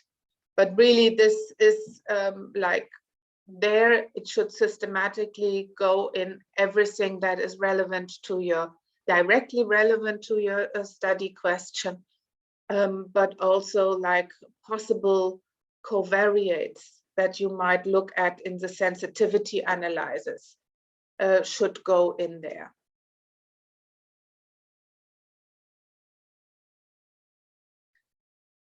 And then comes the analysis, and that might be a narrative synthesis, where you kind of have all this systematic recorded findings, and you put them together in a kind of way that people can quite easily see like a pattern, and you discuss the pattern, or, and I think that is even easier for the discussion because it's more clear. You do a quantitative statistical synthesis, so you do a meta-analysis. Because with a narrative synthesis, there might always be someone who says, well, but I would weigh this point different from how you weighted it in your narrative synthesis. But when you do a statistical synthesis, you know, then you have a number and that's it. Yeah, and then you can discuss your findings along that.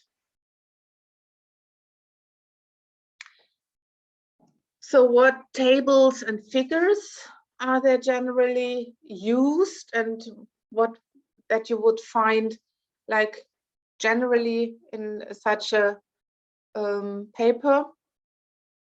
That is, for one, the flow diagram of your literature search, which is of course a main part of your work, that depicts the flow of the information through the different phases and documents how you reached the number of studies that you finally have reached.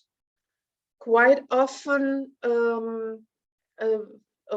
most journals that I know explicitly ask for the Prisma flow diagram, where you can also have a flow diagram generator, but I found this generator rather unhandy. So I myself prefer to just kind of take count of the numbers at each step and draw a flow diagram myself that would look somehow like this. This would be like the flow diagram by this generator. You would have the records identified through database searching initially, and then what has come out of your additional searches, for example, by searching the reference lists or the gray literature or other unpublished literature. Then you would have the number of records after the duplications have been removed. Then the records screened. That would be like, the screening would be like title and abstract. And then you would here have the numbers excluded. At this point, you don't necessarily have to give the reason, though I recommend that you keep somehow a little bit track on it for just in case that someone asks for it. And then you have the full text articles assessed for eligibility for inclusion and exclusion criteria. And here you see you already give categories of reasons why you haven't included the one or other study. Likely it's more than the ones that you included finally. And then you give the studies included in the qualitative synthesis. And then, as I said at the beginning or some point earlier, there is a good reason why you sometimes have a systematic review and meta-analysis together.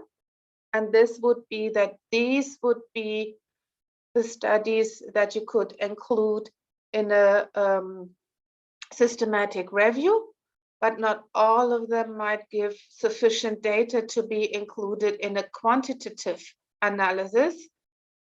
So here you might have slightly different numbers.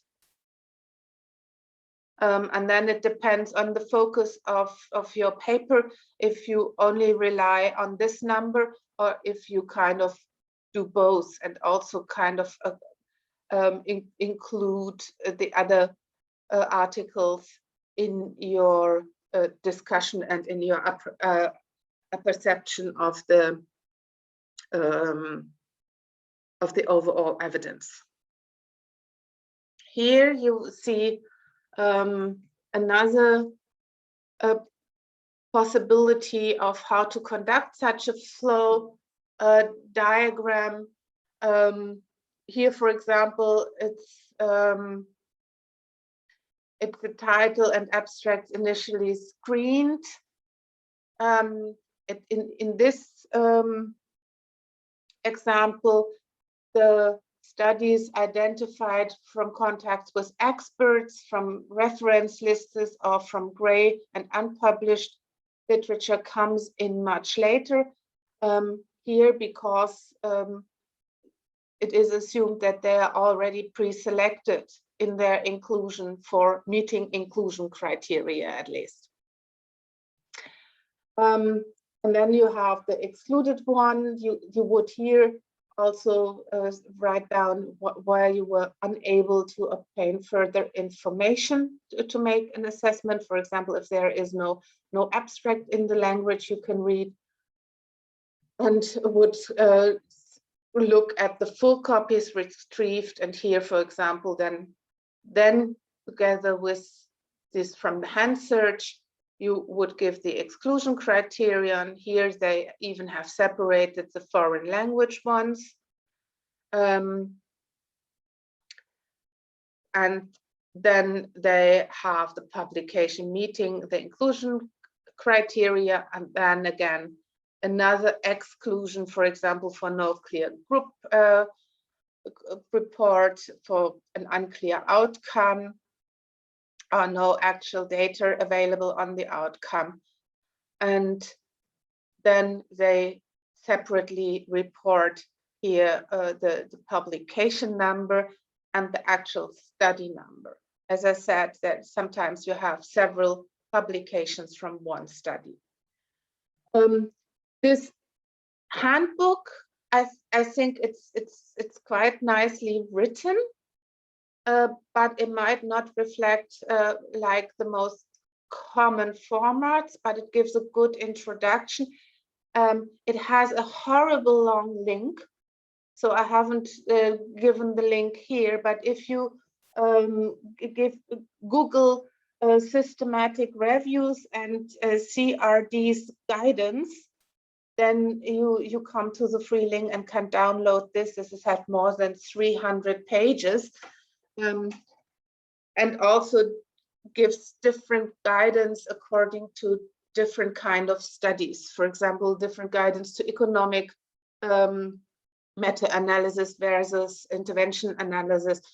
So it's certainly quite good in addition to those generally recommended by the journals like the Prisma statement. Excuse me, Frauke? Yeah. Yeah, I'm sorry. Actually, we have like 10 minutes left. Yeah, I saw it. Yeah. So yeah. Yeah. Please. Would you like to continue with the PowerPoint, or should we? Yeah. I think I just speak a little bit slower, faster. Sorry. Yes. Please. Thank you. Yeah. Then generally you have a summary of findings table that grades the strengths of evidence. So there you can provide key information. It depicts the magnitude of the effect of your intervention or association, illustrates the sum of it. That gives like an overall rating of the studies that you have included. So it's a bit of a summary of the rating of the individual quality of studies that you have included.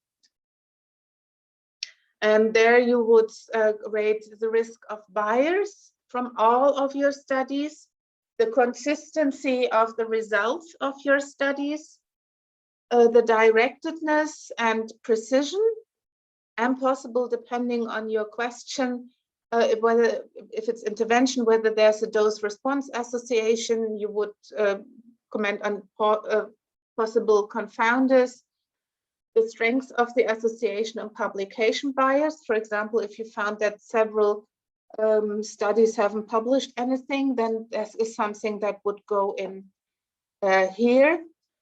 And here, with the risk of bias, you would rate whether the study designs generally had a good design, or whether you have aggregated studies of very, very different designs. So that likely design plays in a lot. And if you have similar studies, for example, all RCTs with similar ratings, then you would have a low risk of bias, so a strong evidence grade. Or otherwise, if you have multiple differently designed studies, some of them likely a bit poorer, you would have a lower strength of evidence and a high risk of bias. Then the consistency is defined by the similarity of the effect sizes of different studies. Of course, in a meta-analysis, this would be like analyzed statistically. But in a systematic review, you would have to do that yourself, that you would have to compare the effect sizes and their direction, and would have to estimate like the confidence intervals, and then look whether these are likely overlapping or not. But as I said, in a meta-analysis, you would do that by Cochrane's Q-test or the I2 statistics anyway. Then the directedness, that would be that you give an estimate whether or not your factor under study and your outcome are likely linked directly, or whether they are just part of a causal chain. So whether you have good reason to assume that there are several mediating variables playing in that you haven't assessed in your review.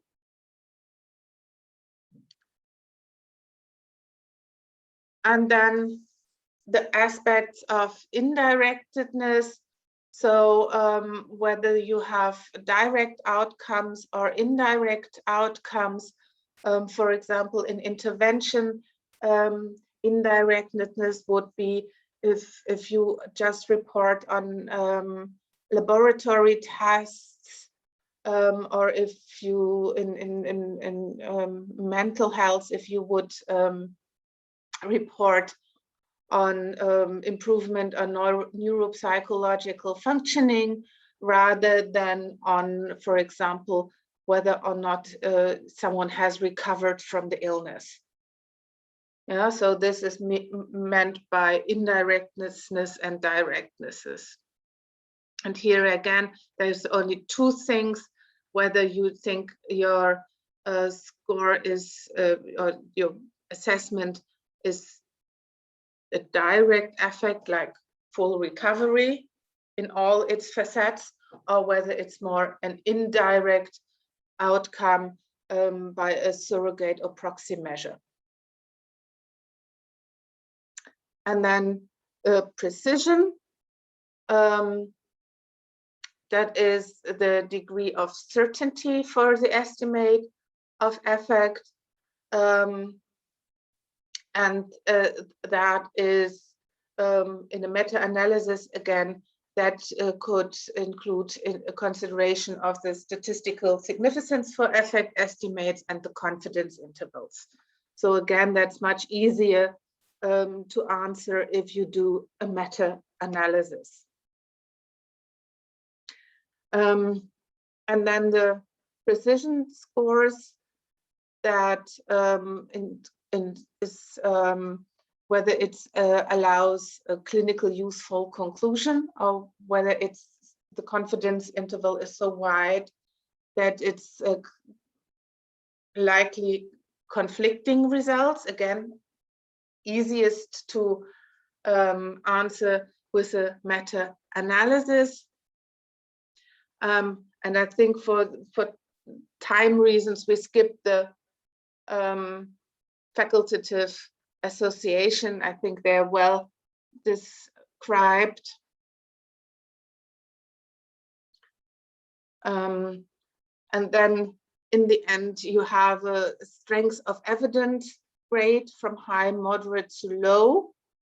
And that, for example, could look like that. For example, if you have like different outcomes like a local recurrence or mortality or complications in one meta-analysis, for all of them, you can grade the evidence from your studies according to these four quality studies.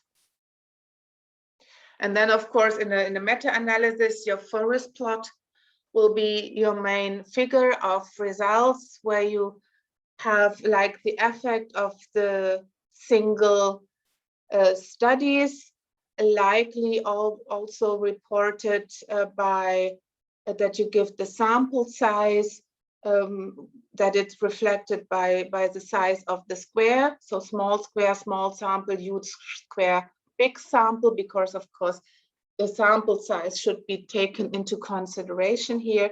And then you would here have the overall effect, the confidence interval, and you would also give this heterogeneity assessment, this I-squared or Cochrane-Q measure, to see how homogeneous or heterogeneous your findings actually are. Here, for example, you can already see from the look at it that it's likely rather heterogeneous. And then again, you analyze and present your results, or in a systematic review that's more narrative, and here it's in a meta-analysis, it's more quantitative and easier, I think, really to present. And then you interpret your results. There you weigh the information also with the quality of evidence, so with the grade of evidence.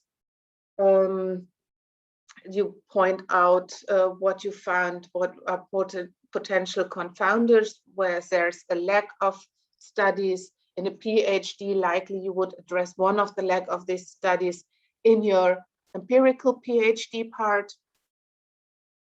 And then the question, when there are really reviews already, is an update necessary? There is a very, very nice paper of Garner and colleagues from 2016 that is just dedicated to how can I decide whether or not a new review is needed. And there has also this nice decision tree So a review would be needed if there is only reviews of poor quality, if there are new methods, for example, if it's likely better to perform meta-network analysis rather than a normal analysis, to also look at the intercorrelation, for example, of different different interventions as a new method. Are there new methods in the studies, or are there new studies that go into different directions or open different aspects? If that is the case, then you would also prepare an update. But just that there's one new study in the same direction as what was found in an earlier review doesn't make a good new review. Yeah, and this here again is all the overview of all what you have to do. And the last thing is the dissemination. And here you find also in your handouts the some links to think that you might help with finding the relevant information, handbooks, the Great Handbook, the Cochrane Library handbooks, and they also give you relevant formulas to fill in. Here are the links to these tools that I had already presented, like the Robust tools and the GRADE tool for grading the evidence. And here is some reference to the PRISMA statement that is often required from journals to be fulfilled, where there's really stating what has to be reported in your paper. Here's the link to the Prospero register, the International Register for Systematic Reviews and Meta-Analysis, where you might check whether a review on your topic has already been registered. In addition, if someone is doing that. And here are some links for software where that might support your review. This one is a very nice toolbox with several tools for several topics. And then lastly, how do I best choose a journal? I did that a little bit more general. So first of all, you would think of, is your topic of broad or narrow focus? So is it something that just some specialists are interested in? Is it more of national or international interest? Is it of scientific or clinical interest? That, of course, plays into what are the likely readers. Then, if you have conducted some review already, look what journal has shown an interest in your topic, because that is likely to publish another paper on this topic. Then in case of systematic reviews, some journals prioritize systematic reviews and meta-analysis. These are often high-ranking journals. So look out for these as well, and consider all the rest of the questions with it. And then, of course, sometimes it's also important to consider what is more important, the speed of publication or the reputation of the journal. For example, if you conduct a PhD, then you might depend on a quick decision of a paper. in order to finish your PhD. So then a slightly lower ranking journal sometimes might be quicker in publication, but also there, if their journals, some high ranking journals are very quick, and sometimes it's nice to get a quick report of from reviewers, even if you don't get further, but then you are given already some advice what you might improve for a good ranking journal before next submission. And then, of course, nowadays with all the journals that require fees for publication, of course, you have to consider, do I have the publication fees that are generally around $3,000, so not little. And of course, if you don't have that, then all these paying journals are ruled out already. And then, as I said before, if you have a target journal, check whether they require a certain format for systematic reviews and follow exactly that format, and also state that in the article, because that is generally also then stated in the methods that you followed a certain format.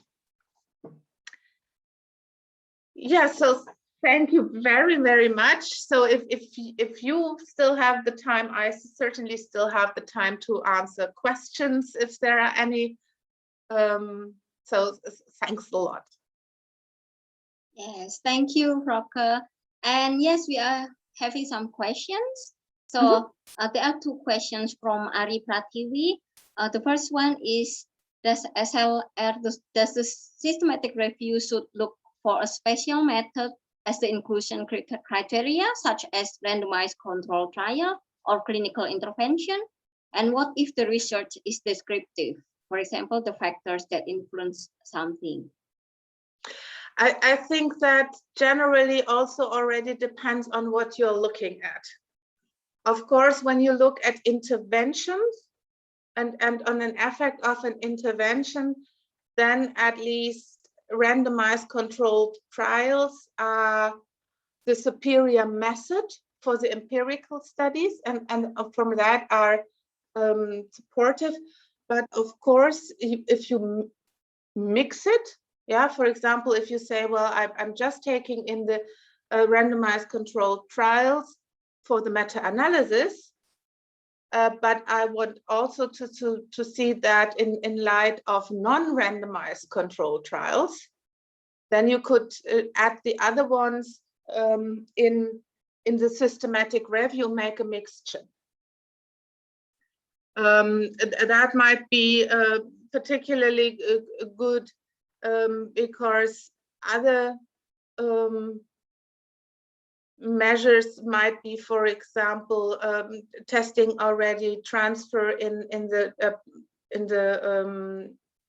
clinical practice in a non-randomized way, and of course they would give important information on the real-world performance of the intervention, but they might not give you the data that you would need to put in a meta-analysis together with data from a randomized controlled trial, because there you might not have a control sample. But nevertheless, they give important information. So that might be something where you could kind of perform a systematic review on the important studies that don't give you sufficient data for a meta-analysis, and perform a meta-analysis on the papers that give you the data needed for that. Yes, thank you. Yeah, so yeah, so thank you for the feedback, Frauke. So the amount is whether there is sufficient data also can provide us some suggestions whether we should go on with the systematic review or whether we should move on with the meta-analysis at that point. Yeah, so there's another question from Ari Pratiwi. Should we sign up or register to the Prisma, or can we just use the diagram? You can just, as I said, you can just use the diagram, the Prisma diagram, but something like that.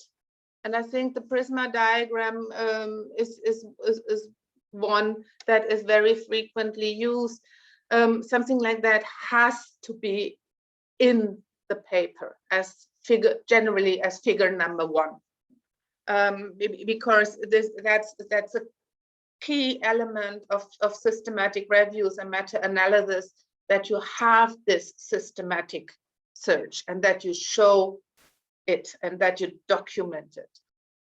Yeah, that's a core requirement. Without that, you don't have a systematic review, no matter how systematically you have worked. But no one will believe it. Okay, thank you. Maybe I will ask other participants. Do you still have any questions? Yes, there is another question from Nida Dusturia. Thank you very much for the rich and comprehensive explanation. I am wondering to know, how do you define a good paper? Is topic a matter? Is it should be interesting, or is it only when paper written well organized? I think it's all of it together. Yeah, actually. So you can have a very well written paper, but its contents are actually completely boring, not new, non-informative. Yeah, that it won't be published. On the other hand, you can have a very, very interesting study, but it's so badly presented that you have difficulties working your way through. Yeah, of course, that is something. If you get the idea that this is well conducted, then you can guide authors and say, well, this and this and this have to be changed in that and that way. But oftentimes reviewers will just have the impression it's badly written, it's badly conducted. They will equalize that. Yeah, and then you have a very well conducted study, but it won't get published. So it actually needs both. So for example, when I start writing, from the very start, I think about a journal where I want to put it in, and I look extremely carefully at their author guidelines. Yeah, so that I, from the very beginning, while I'm writing it, have everything of the author guidelines in my mind. From length of the abstract to length of the introduction. I mean, it's generally it's always about the same kind of sections, but sometimes it's not. I mean, there's some exceptions from the rules, as always. So I always do that. Also, from the number of word limitations. Luckily, nowadays you have the supplements. That makes it much easier, but then to decide what to put in the supplement and what to put in the paper, so that the paper still kind of stands by themselves, because the supplement is only meant to give possibly interesting additional information, but not crucial information. Yeah, the crucial information always has to be in the paper.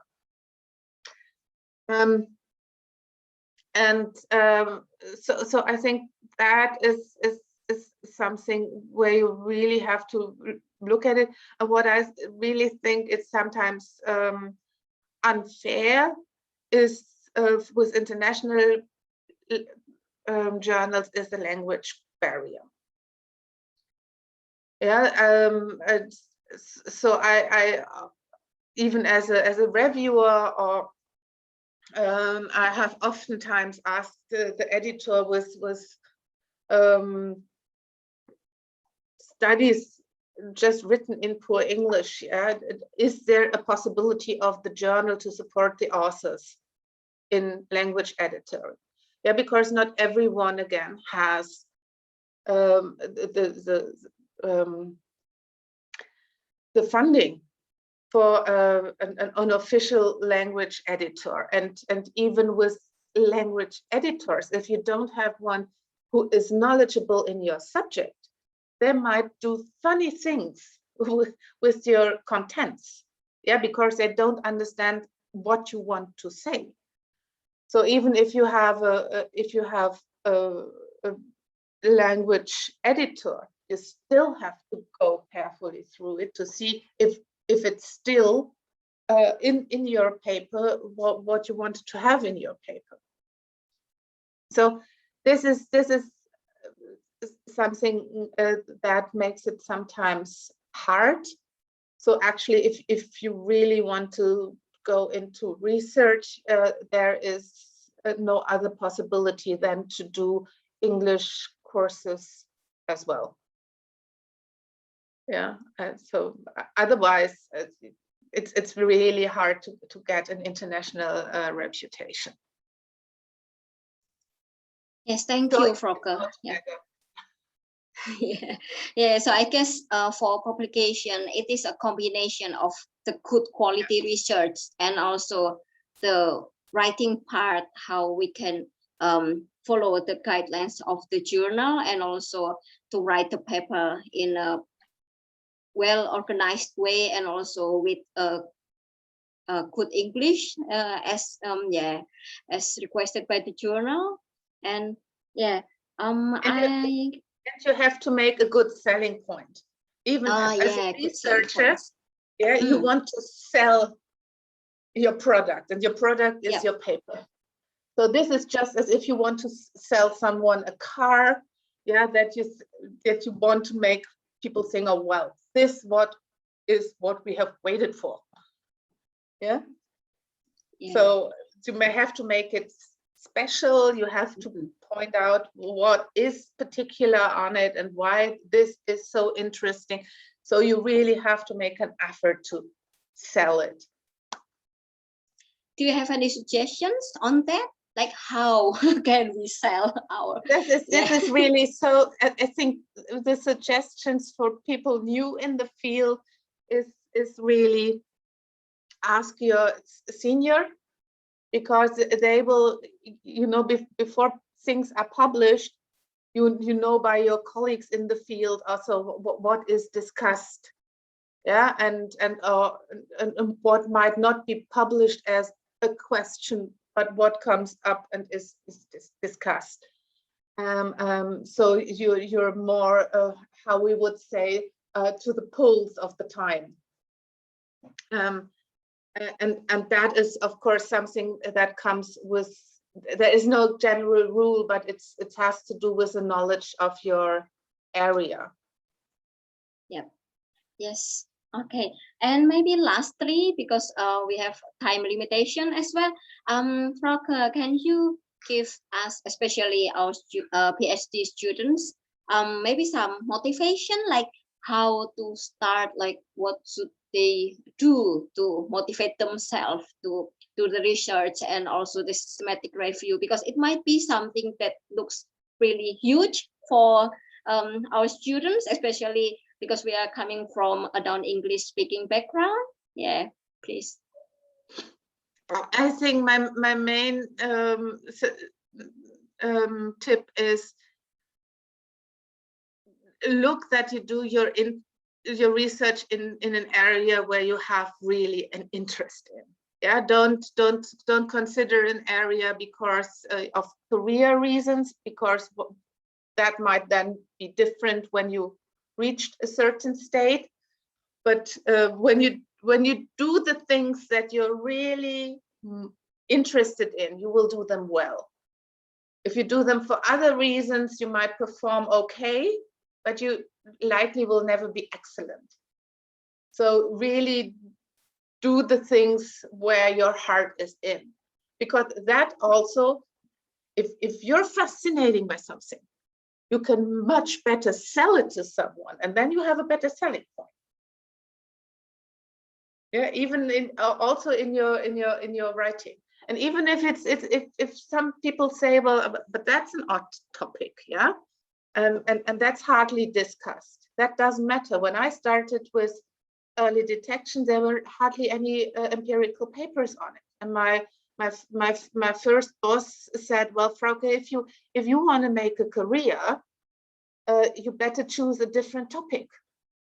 And I said, well, no, but this is a topic that I'm interested in, yeah. And see, I think I can say I made a career. So do what you want to do, and then you will have the stamina and the motivation and the energy and the persistence to be good. Okay, thank you, Frauke. And could you please stop share so maybe we can take a photo before we end the session? Valina, could you please help taking the photo? Stop. Down.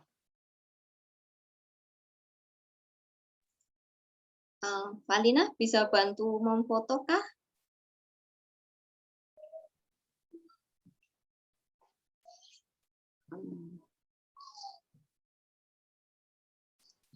Bu Pramesti, I will have to take a photo. Okay, thank you.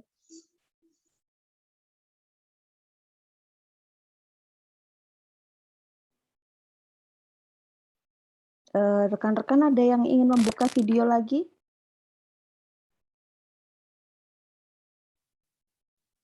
Okay, I will count. 1, 2. I'll start count 1, 2, 3. Wait and give your best smile because we have to screen here. So 1, 2, 3. Okay, all is good, Bu Pram. Okay, thank you, Bu Atika. And Bu Atika is one of the lecturer in our faculty as well, Frauke. Maybe you have met her before. Yeah. And Hi, Frauke. Hello. And Bu Endang Suryaningrum, our Vice Dean, would also like to give her best wishes for you. And she is sorry because she cannot, she is on the Zoom now, but she couldn't come and say hi to you. And yeah, she will meet you probably on Thursday on the other session.